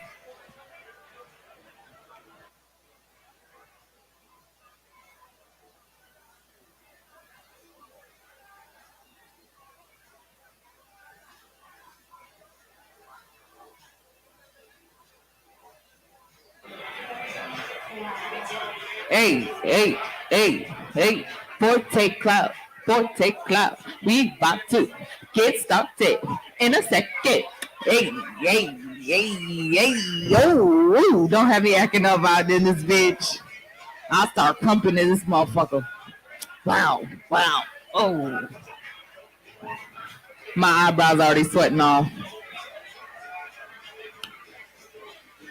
All right, hopefully in this brief intermission, you've met somebody new. You've gotten yourself a drink. I see you, friend. Hey, friend in the red hat. Yes, I see you. You looking at me and I'm looking at you. We looking at each other. Now everybody looking at you. So once again, this is Right About Now Poetry. If you're like, Sharika, how do I become a member? It's easy, right? You get on Facebook. You type in Right About Now Poetry. It's only $5 a month. You have access to so many things. We got competitions online. If you're like, I want to do some writing shit, we got that too. So Writing Academy every Monday. That's facilitated by artists from all over, right? So if you're like, I want to become a member, you get access early into this motherfucker because it be hot outside. Yes, sir. At the door, you only pay $5. Somebody say only $5 when you're a member. When you're a member, absolutely, that is your entry. When to get in is only $5. It's like VIP, and you skip the line. People was mad as fuck earlier. They was like, how they walking up? They're a member. It's only $5. You cannot afford not to buy it. In South Florida, we say it's practically free. I'm from South Florida, if you didn't know. I'm a Broward County baby. I'm where Kodak from, but he's a little bit north. All right, DJ Ford, so we about to get it pumping and started. When I say open, you say mic, open. When I say open, you say mic, open. Oh, I ain't say open. Simon says y'all lost. Damn, fucked up. All right, y'all ready to get this show started? Let me hear you say Okay, y'all all ain't said. So when I say when we get this show started, say hell yeah. All right, y'all ready to get this show started? Let me hear you say hell yeah. Ow. So the second half is rapid, right? It's real rapid. And what I mean by rapid, I'm gonna walk over to my sheet because I don't forgot who was coming after Zach. Right? When I say it's rapid, when I say on deck, that means you are next after the artist name I call.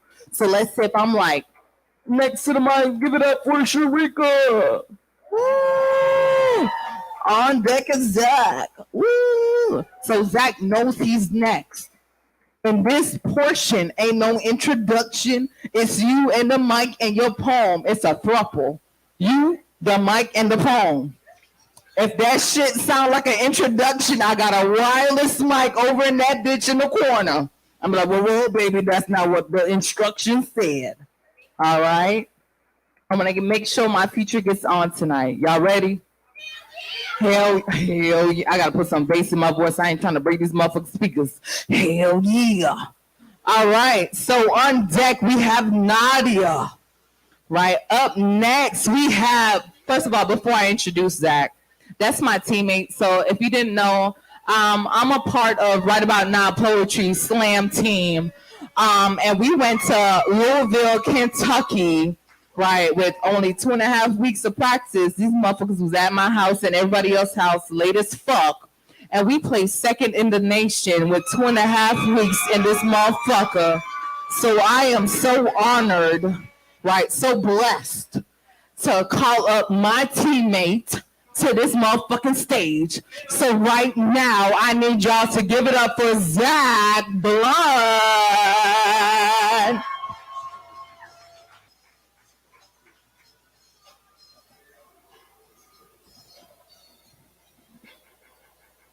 Make some noise for your host one time.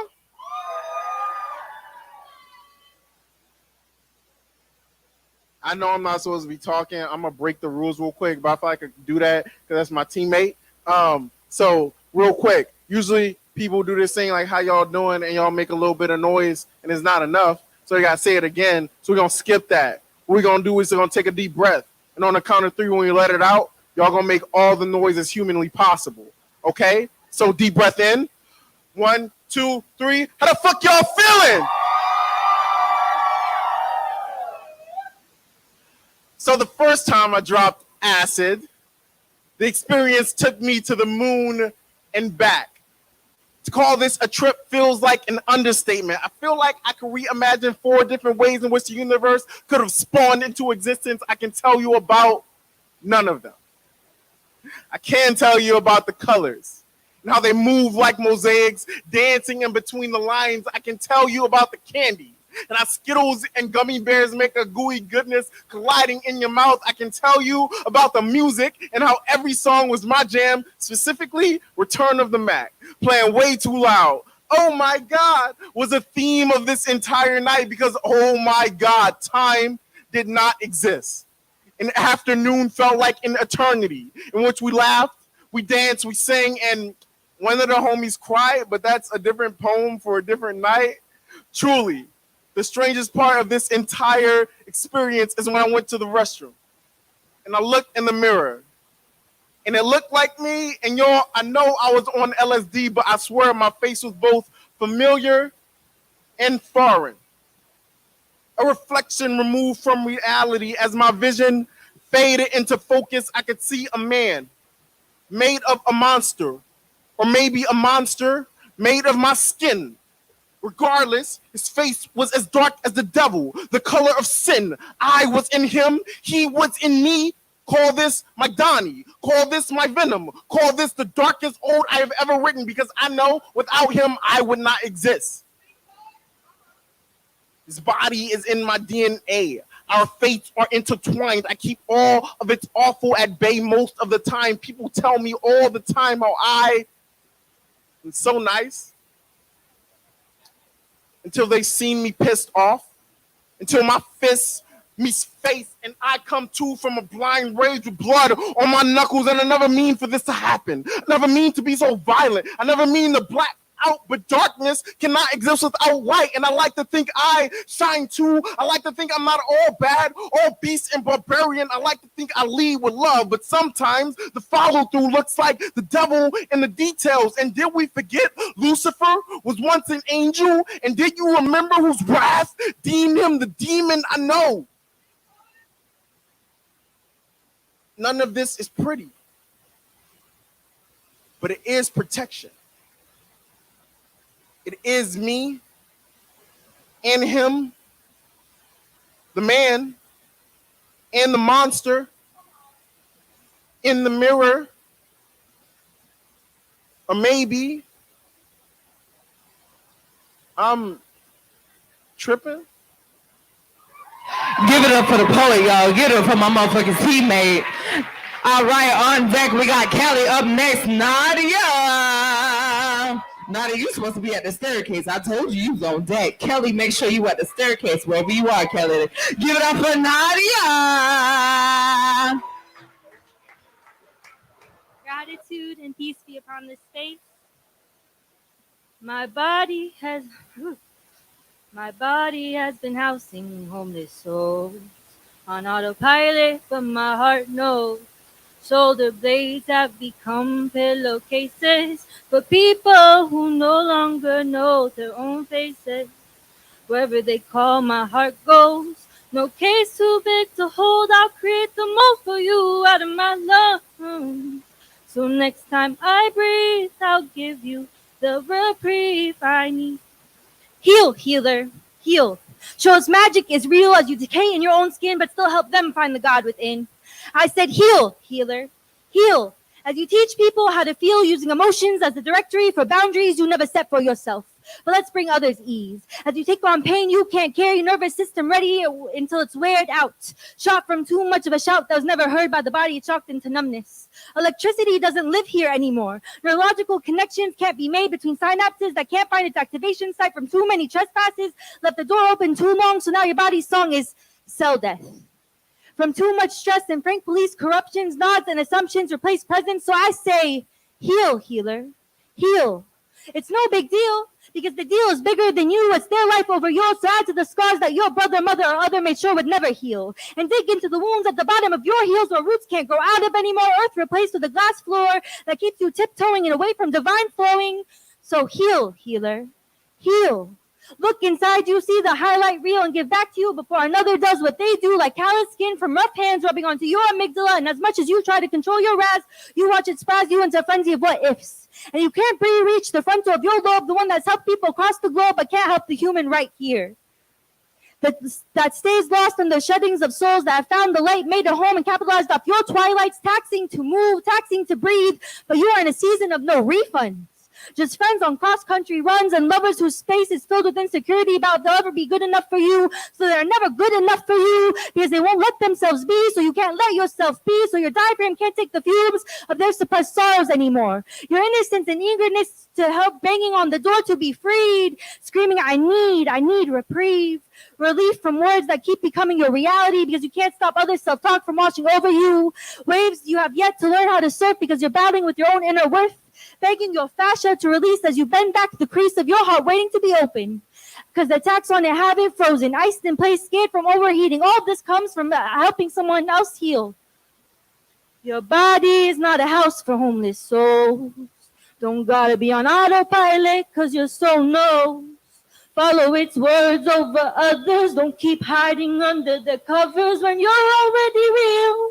Comfortable naked, you are sacred. Don't need to put others before you to make you feel anew. Help along the way, it's not you who has to stray. Take it day by day, give you the reprieve you need. Don't concede, you wouldn't for someone else. Heal, healer. Get the reprieve you need, plant your seed. Heal, healer, heal. Give thanks. Give it up for Nadia, y'all. Give it up. Joe B on deck. Next up, Kelly Kelly, where you at? Kelly, where you at? Kelly. Y'all give it up. Well, I ain't tell y'all to stop clapping. Give it up for Kelly. Hey, baby.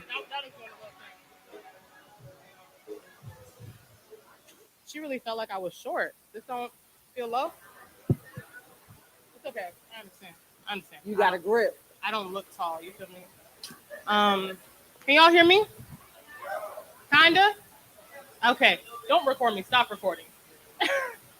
I was gonna do something really depressing, but he said go happy. I said okay, fine, whatever. So this is short and it's new.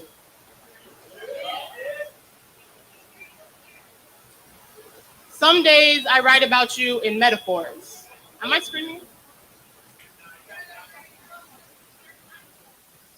Some days, better? Some days I write about you in metaphors. I give our love a pronoun and indirectly allude to all the beautiful things about who you are that I am too afraid to say in person. I sing stories that paint the most elaborate images of all the love we have the potential of enjoying. There are dancing ladies and smiling babies and sublime shades of shocking pinks that would tickle you where I do.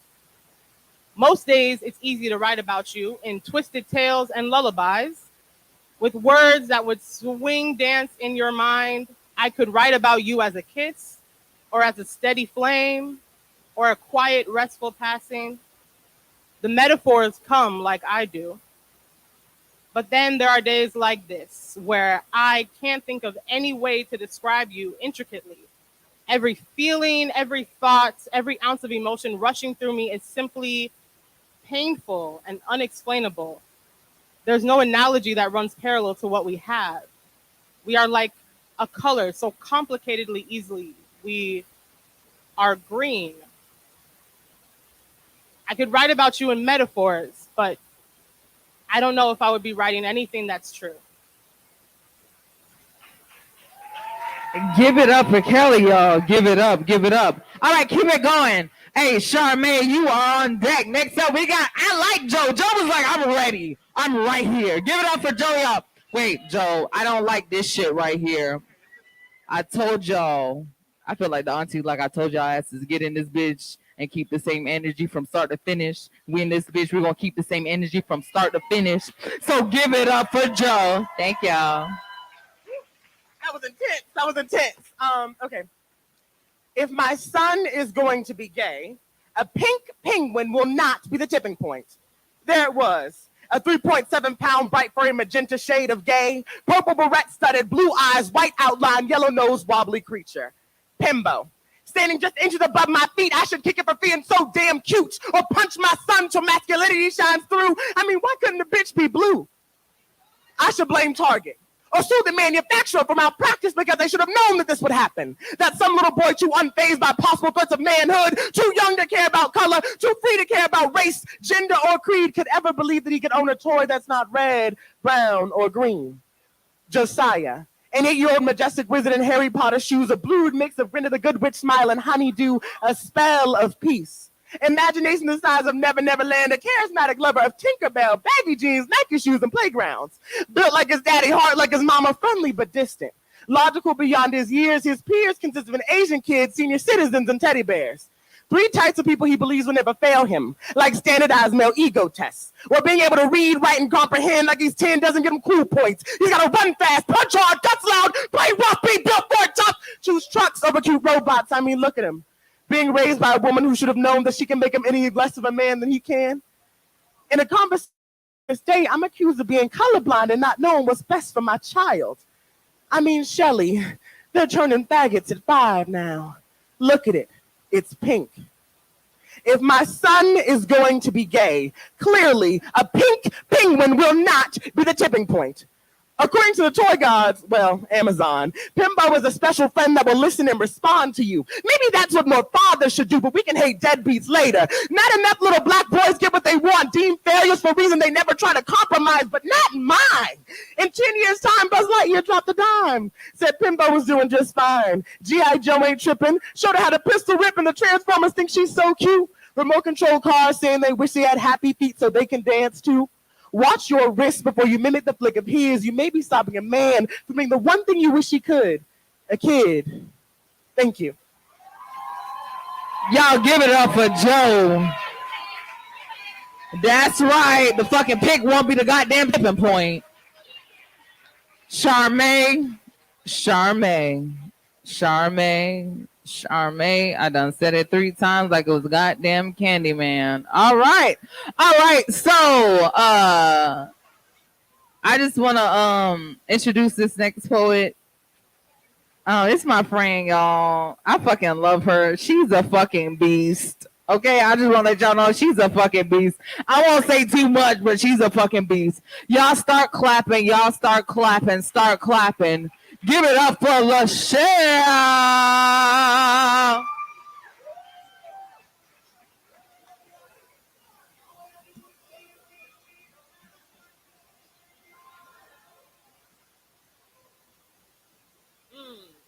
By request from your feature.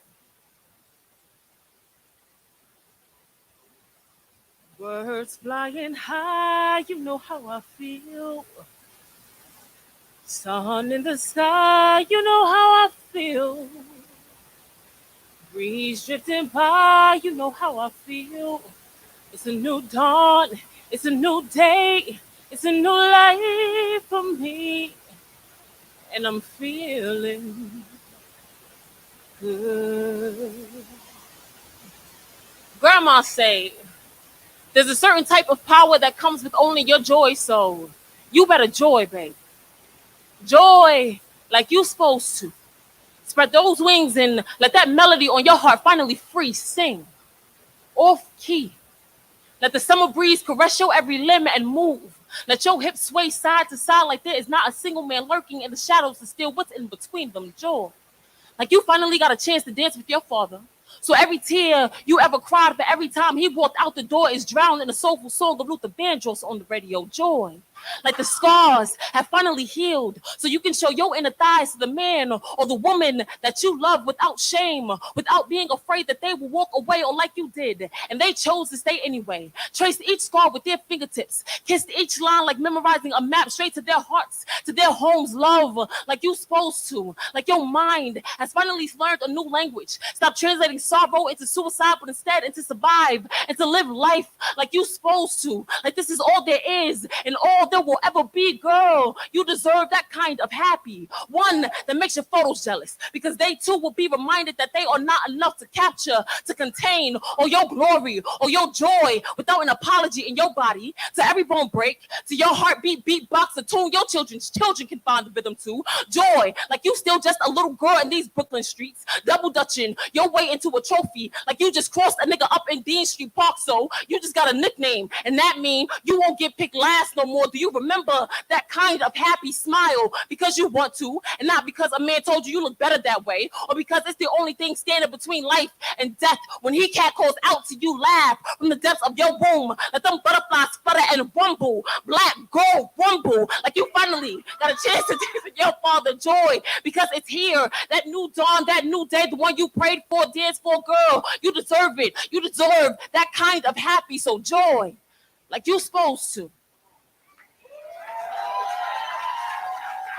I told y'all I know her. I'm her tour manager. But for real, y'all give it up for Lachelle, y'all. Damn. But it's, my favorite part of the night where I get to introduce the featured artist. Y'all ready? I like that. I like that. I that wasn't in the directions, but you understood the assignment. I fuck with you. All right, when I say, are y'all ready for the featured artist? I need y'all to say, all right, y'all ready for the featured artist? So let me tell you about Lyrical Faith. The third ranking woman poet in the world. Let's start there. First of all, after every accomplishment, I need y'all to clap. The third ranked woman poet in the world.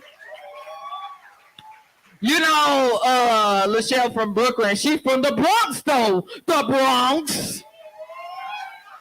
I don't know what the New York beef is. I just be like, damn, the boroughs be going at each other. But give it up for the Bronx. But also, she is a full-time PhD doctoral student with studying social justice. She out here in the community, right? So I'm so excited. She's also a Delta. Give it up for my star rise. You know, that's right, 1913, the best to do it. All right. So right now, I need all the love. I need all the energy. Let's start clapping. Let's start clapping. Give it up for your featured poet, artist of the night, Lyrical Faith.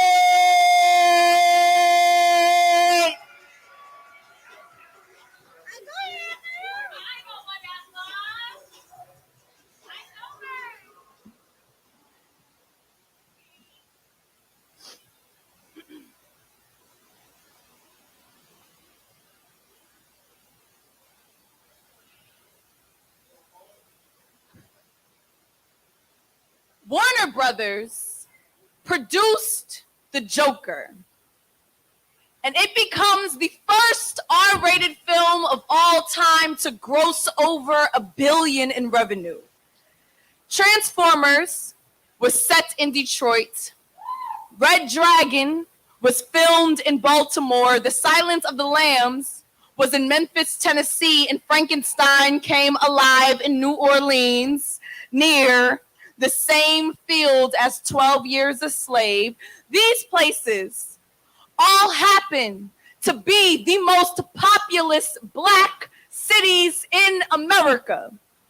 The Joker was filmed in Newark, Jersey City, and the Bronx, New York. I am from the Bronx, born, raised, and it might sound like, why am I so serious? But when tourists came to take pictures by that staircase, no one was laughing. I cannot enjoy a feature film without thinking of the unpaid extras posted on the block, how multi-billion-dollar productions are shot in the hood for dramatic effect, setting up the horror as if we don't already know scared, like the black of our hands. I have seen chalk outline on sidewalk cleaned up in enough time for tour buses to pull up. Because street signs in the ghetto make for such great action, like Compton, like Brooklyn, like Third Ward. Like nobody went to sightsee in the hood before it became Hollywood. Can't you see the stars in the ground? The ones that went to heaven before mama could say we made it, before the camera panned right down the graveyard to catch our good side. Tell me how many box offices will catch a tax break for the dreams that went to go die on Martin Luther King Boulevard? Which scene can my family survive in when our poverty is just so profitable, when the cameras stop rolling and remnants of your lens is still on every barbed wire fence? Movie magic is not how abandoned the buildings look, but rather just how well they edit out the residents. And somewhere there are viewers visiting the finished product, capturing our trauma on portraits, posing in places they do not have to be a part of, thinking it'll turn out okay. Because isn't gentrification just color correction anyway? What's good, John? Lyrical Faith, how y'all feeling? Word up. So I'm a proud New York City girl, born and raised. And you're okay. Okay, what? Wasn't expecting that. All right. And so we everywhere though. And so I moved to Massachusetts last year to start my PhD program. And, you know, I'm in Western Mass. I'm not like in Boston, you know what I'm saying? I'm not like a big city. I'm in like a really small area where there's only like colleges and one university. And so since moving and dabbling back into New York, a lot of my friends tend to ask me, so how's Massachusetts? I'm like, white. And so... very different, you know. And so as you know, a Black woman who attends a PWI, And then before that, also attended another one, right? And another one. This is like my third time, right? My mental health has been like a huge part of my educational journey, right? Because it kind of feels like on the days where you want to break down, right? You have something to prove. And so you're kind of just expected to keep going, right? You know, you have a mental breakdown, you got to keep going. Your dog dies, you got to keep going. Your mom dies, you got to keep going, right? And so what if I told you that nobody cares if you're having a bad day? Like, there are no adult playpens with serotonin boosters to take your break in.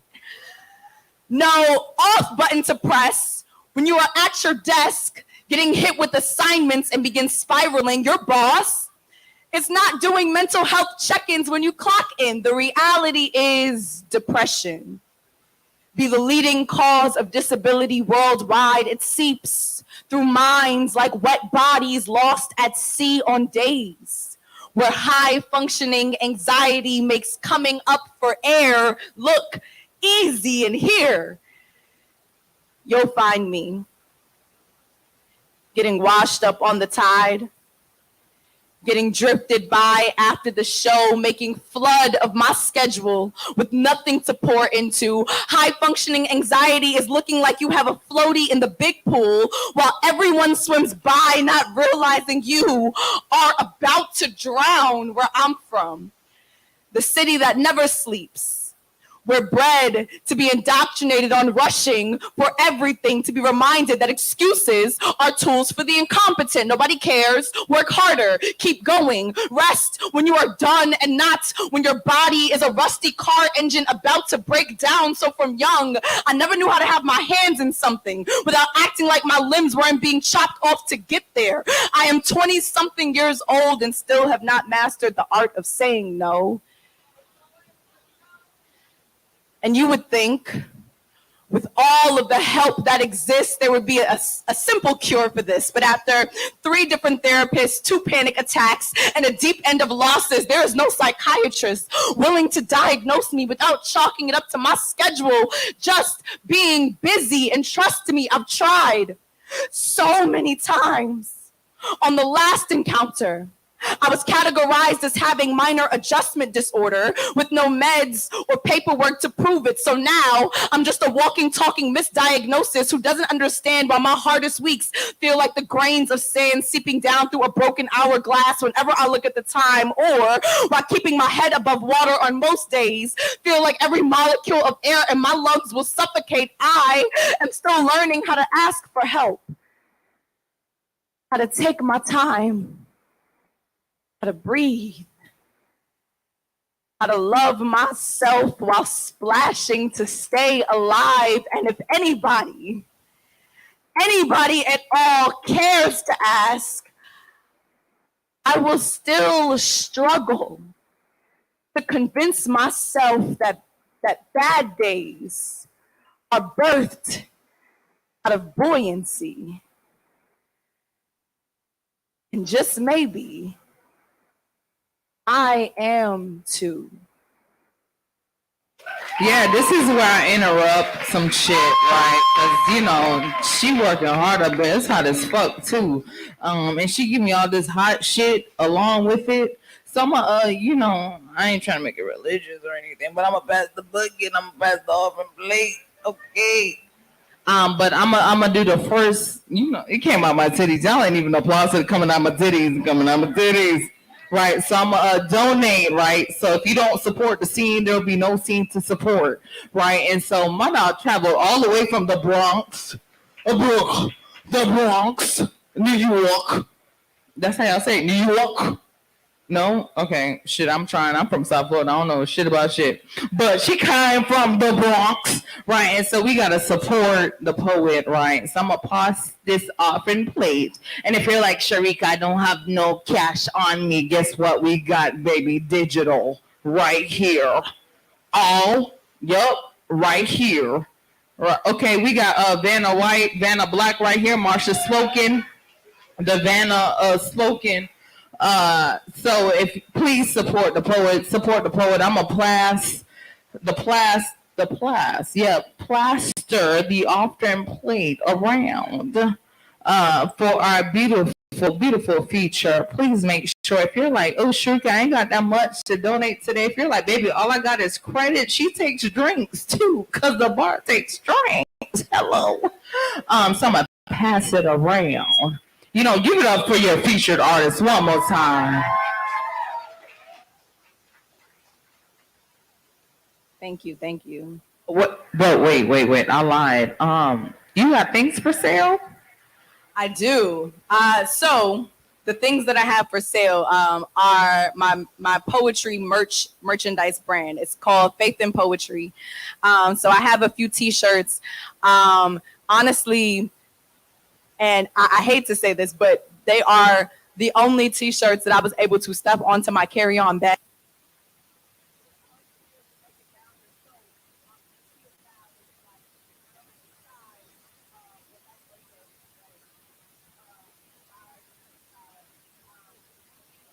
Please.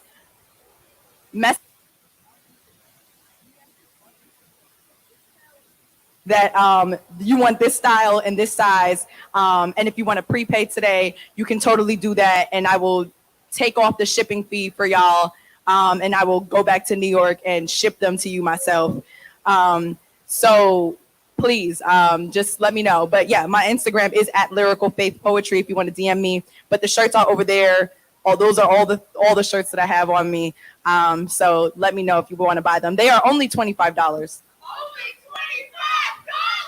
You can't afford not to buy it. And so, so with that being said, thank you so much. Are y'all ready for some more poems? Word up. All right, so as y'all know, right, we had a crazy 2 years, right? You know, to say the least, right? We've had a wild 2 years, to say the least. Very unorthodox and unprecedented and all of that, such and such and yada yada. And so during the time period where we were all stuck in the house and whatnot, at least I remember in New York, you know, being the epicenter of, you know, the pandemic, right? Fighting 2 pandemics at once, right? You know what I'm saying? Racism and COVID. You know, when the protests broke out, right? When the protests broke out, it was like there was one that happened in May, and there was one that happened every single day for the rest of the summer. And so during that time, I actually wrote like this trilogy of protest poems that talked about my feelings and my experiences from attending those protests, right? So the first one in the trilogy, right? When the protests first started and it was justice for George Floyd, rightfully so, of course, it felt as though Breonna Taylor's name was kind of just swept up in there, you know what I'm saying? It was like, and Breonna Taylor. And so, you know what I'm saying? When I found out that she was murdered 2 months prior, right, in her sleep, in her bed, I was like, well, damn, where was her nationwide protest? You know what I'm saying? So this piece is called Black Woman Die Too.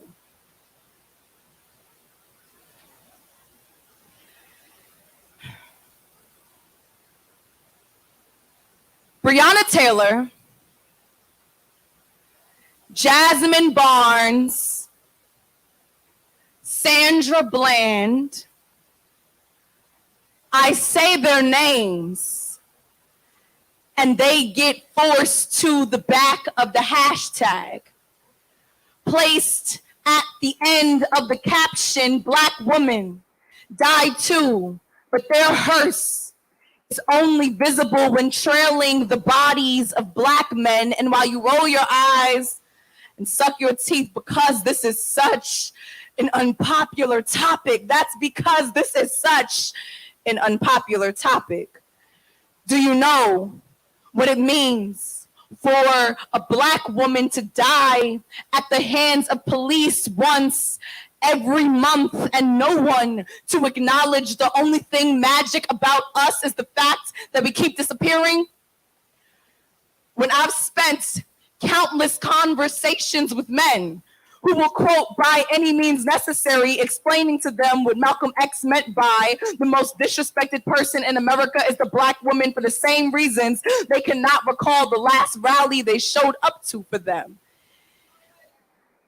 After Rekia Boyd was murdered, her brother spoke out on why no one showed up to her protest. He said, "They don't talk much about women who get killed by police. Even in death, they play second role." As if working the lowest pay wage gap despite being most qualified, being hypersexualized but still get called hoe, be labeled angry and bitter and not suitable to be a wife, and the most prevalent targets of harassment in broad daylight or night aren't enough to prove that we play second role all our lives. You mean to tell me we can't even die in a news story first too? In fact, black women are so forgettable. We can't even die in poems anymore. I have heard and written about Trayvon Martin, Eric Gardner, Mike Brown, but never once heard a word about Betty Jones, Tanisha Anderson, Michelle Cusseau, and there I go, naming black women again that nobody knows. If the statistic implies that an unarmed black person dies every 28 hours, and most of which are men, then every time I hear a black woman, every time I see a black woman's death unnoticed and the response is a black male death rate be higher, I hear that my body must be the lowest shelf at the warehouse, must come at a discount, must be quick to go on sale or a package deal. My body must be a second hand, and perhaps that's why we keep running out of time. We see the viral videos and go, just imagine the ones we don't know, who die off tape and we can't, because the ones we don't know are also unnamed black women who most won't remember anyway. It's not like we aren't the first ones showing up on the front lines. It's not like Black Lives Matter wasn't founded by 3 black women. And in this moment, I am showing up to a protest tomorrow for George Floyd, Ahmaud Arbery, insert next hashtag here, but I wonder how many black men would show up to mine or even remember the ones who preceded me. And here I go again. Trasia Kelly, Shelley Frey, Eleanor Bumpers, Yvette Smith. Say her name if you even know it.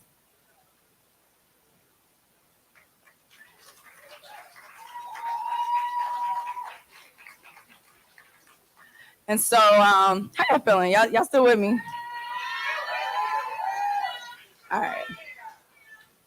right. And so, so as the protest continued happening, right? I went to a protest in New York City. It was probably like the second one that happened that summer, and it was a huge protest. We walked 7 miles all the way from 125th Street in Harlem down to West 4th Street in Greenwich Village, and then back up to Union Square, if anybody knows what I'm talking about. And so in those spaces, right, it's particularly the Union Square area, it got so intense, right? I had friends who were beaten by batons. There was a cop car that was set on fire. I don't know if anybody heard about that. The next day, New York City was on a curfew. We all had to be inside at 10 p.m. It was wild. And so with that being said, I heard and I noticed and I realized some things and I came to some realizations, right? And it was a combination of just anger and just, other things, right? And so this piece is called 7 Lessons.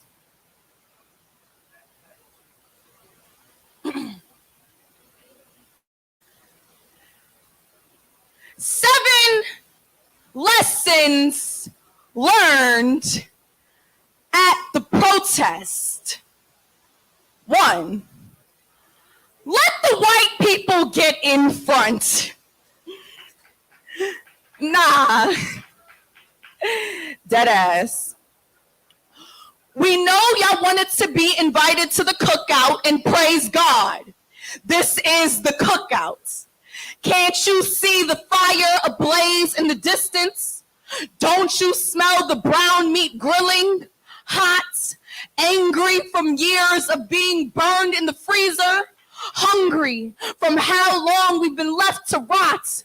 You asked for this upon building a cold shoulder to my existence on our backs. Damn right, this ain't a democracy unless you icing down with me. So yeah, allow your white shield to cover me like a picnic of guilty tears. It's the least you can do after showing up early and bringing nothing for decades. 2,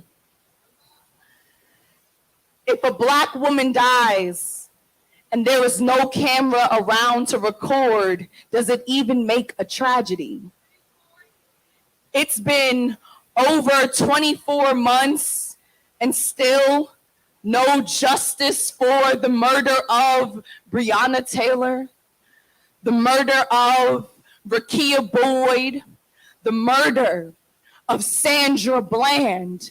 The signs at the rally all read America's quarterbacks of martyrdom, as if we are not running through the same plantation. While you gather in these streets to demand a play-by-play for equality, please do not forget the soil that planted every seed. 3, it'll take a lot out of you. By the end of 7 miles, you will rattle in your bones. You will know what our ancestors meant by a long trek to freedom. You will gloom and distress, knowing the war is far from over, knowing that we shall overcome these several centuries away. Do you still walk? Do you take each step like a bomb ticking on the inside of your psyche? Conjure up ways to rationalize that this moment will be what my ancestors fought for and how my children will continue the fight. What if we never see liberation in our lifetimes? How do I live knowing my footsteps are just a rehearsal to the performance of my eulogy? 4, the Birmingham movement lasted 37 days. The Freedom Rides lasted 7 months. The Greensboro sit-ins were 6 months. The Montgomery bus boycott was 382 days. Quit asking us when we will stop marching. We will stop marching when this country stops lynching us. 5, the soundtrack is Kendrick Lamar's All Right, NWA's Fuck the Police, YG and Nipsey Hussle's Fuck Donald Trump. The soundtrack is Nut If You Buck, Tupac's Keep Your Head Up, and for the Saints, Tasha Cobb's Break Every Chain. Revolution by Kirk Franklin, and we gonna praise while we dance in these streets. Shout Negro spirituals to the top of our lungs, and in demand you put some respect on our peace. 6, come prepared. Bring milk for the tear gas. Bring a thick shed of skin for the rubber bullets. Bring a pair of shoes you do not mind creasing. Move like your body is on fire. So instead of the precinct or the cop car, it was actually just every breath you ever took dragging balled its way up your throat and out onto the threatening. We told you this is the cookout. How could you not expect for there to be flames? 7, you wanted an invite so bad, right? Well, here it is. Don't walk up empty-handed and then expect us to still fix you a plate.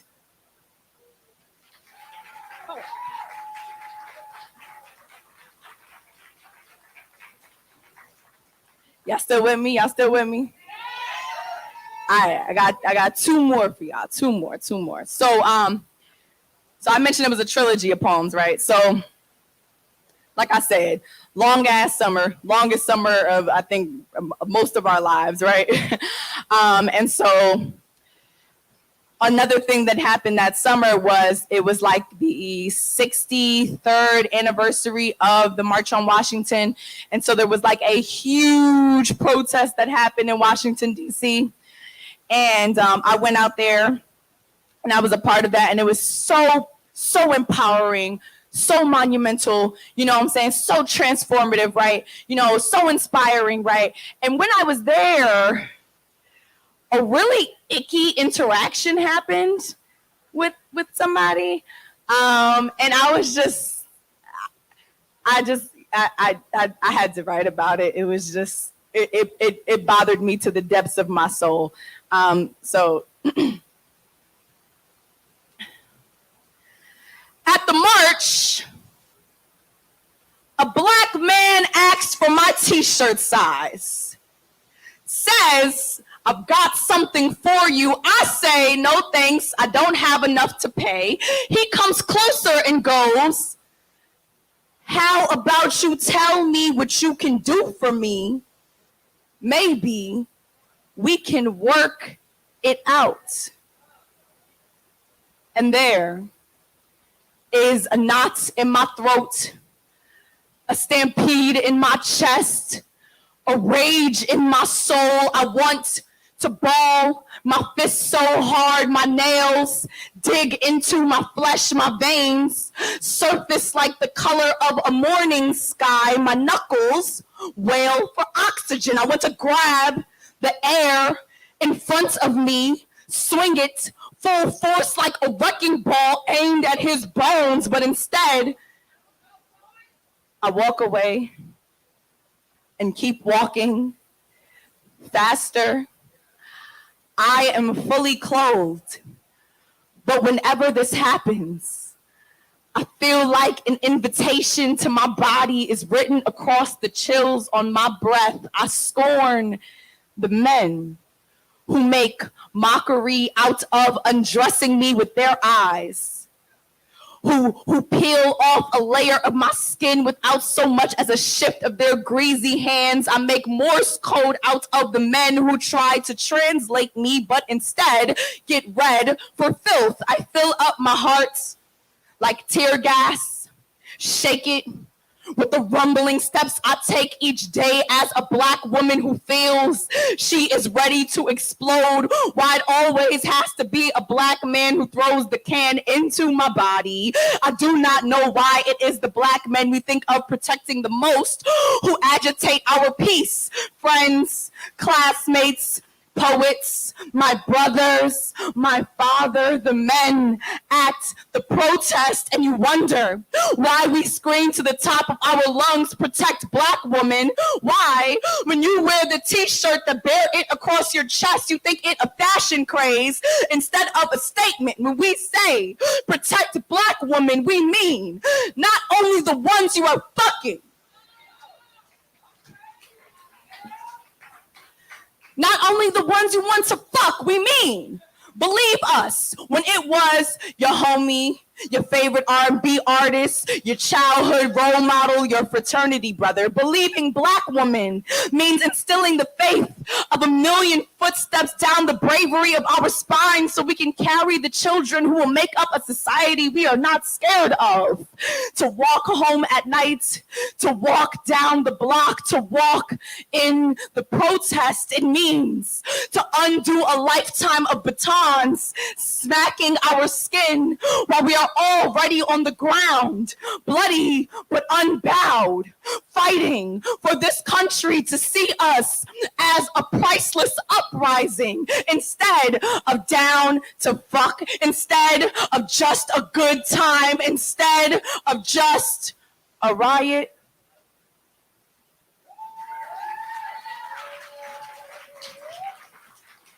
How y'all feeling? Y'all still with me?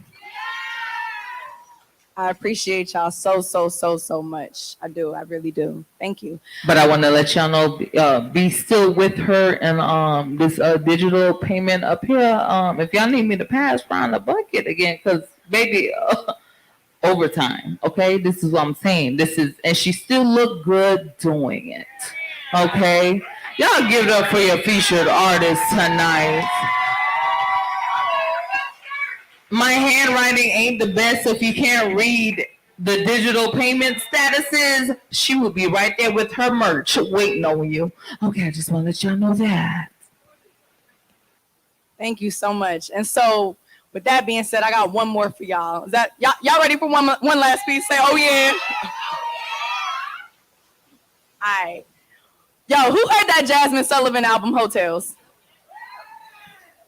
And that shit so fire. It was so fire. And so at the time when that album came out, I was going through I was actually going through a really toxic relationship, right? And so I heard like a lot of different narratives about like, you know, what women should and shouldn't be talking about and all sorts of things. And I realized, you know what I'm saying, there's a demographic of folks that do not get criticized for the same things. And so with that being said, I was feeling kind of froggy. So I leapt and wrote this poem. And this piece is called Black Girl Blues.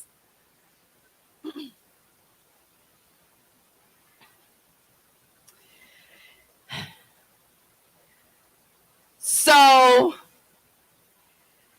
Jasmine Sullivan released Hotels. And I sing the album to the top of my lungs like every ain't shit nigga I know hears me in unison.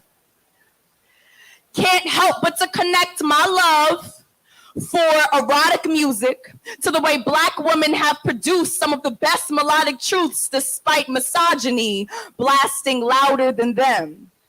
Like 2017 when SZA dropped Control. Both award-winning R&B projects are in conversation on what it means to be sensual. Both neo-soul, sultry, superpower in the flesh, pro-woman need love too, but these niggas ain't trying to let us be great. Both absent of shame.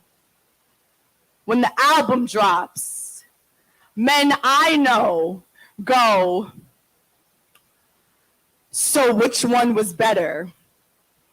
Who won the fights for whole feminism? As if they act the same when Future or Lil Wayne rap about every girl they'd like to fuck or impregnate, especially since they brag on how all their kids come from different women, but let old Cardi B and Meg Thee Stallion rap about celebrating vagina, and it turns into months of social commentary on men's disgust and how vulgar these images are for girls growing up. But I'm confused. Wasn't the baby just snowboarding through semen down someone's throat in his last video? How woman bodies are only glorified for the entertainment of men, yet being vulnerable about pleasure and desire and heartbreak and longing is scrutinized or out of the question. Instead of querying who conquered the anthem for liberal feminism, you should be asking why masculinity is so fragile to begin with. Why Black women always have to compete just to be told we cannot win, yet somehow feeling seen between these lyrics is the achievement. How praising lust goddesses that be Cardi, Meg, Summer, Lizzo prove their voice has power to sing away the Black girl blues, can hand us a soundtrack to life on days when our lowest moments feel like every instrument in the studio be an orchestra on how not to love ourselves. Remind me, this body is golden, can be temple both in WAP on the weekend and for a normal girl like me when he put it down. But patriarchy must have y'all fucked up. Just because we make art about this pussy don't mean it's for everybody. The act of women getting chastised for sex is an age-old myth, so songs like this bring us closer to heaven because Jesus was a feminist.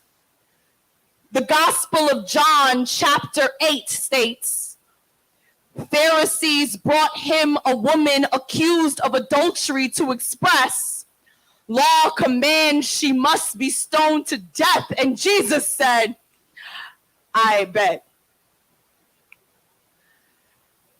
He who is without sin, cast the first stone.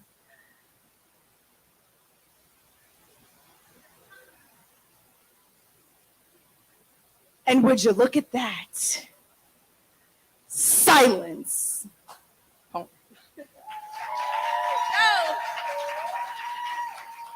I'm Lyrical Faith. Y'all applaud the poet, okay? Thank you so much. I have shirts over there that say Jesus was a feminist and Black Girl Blues. As she was. Other things. So if you want, like I said, if you want, just come over to the table. If I don't have your size, please just send me a DM on Instagram and tell me what you want.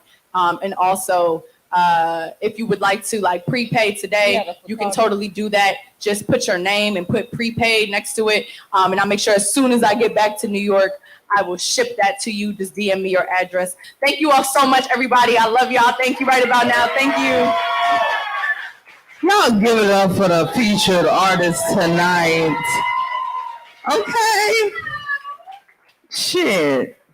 Once again, my name was Shrika. Damn, I can't get a clap. Damn.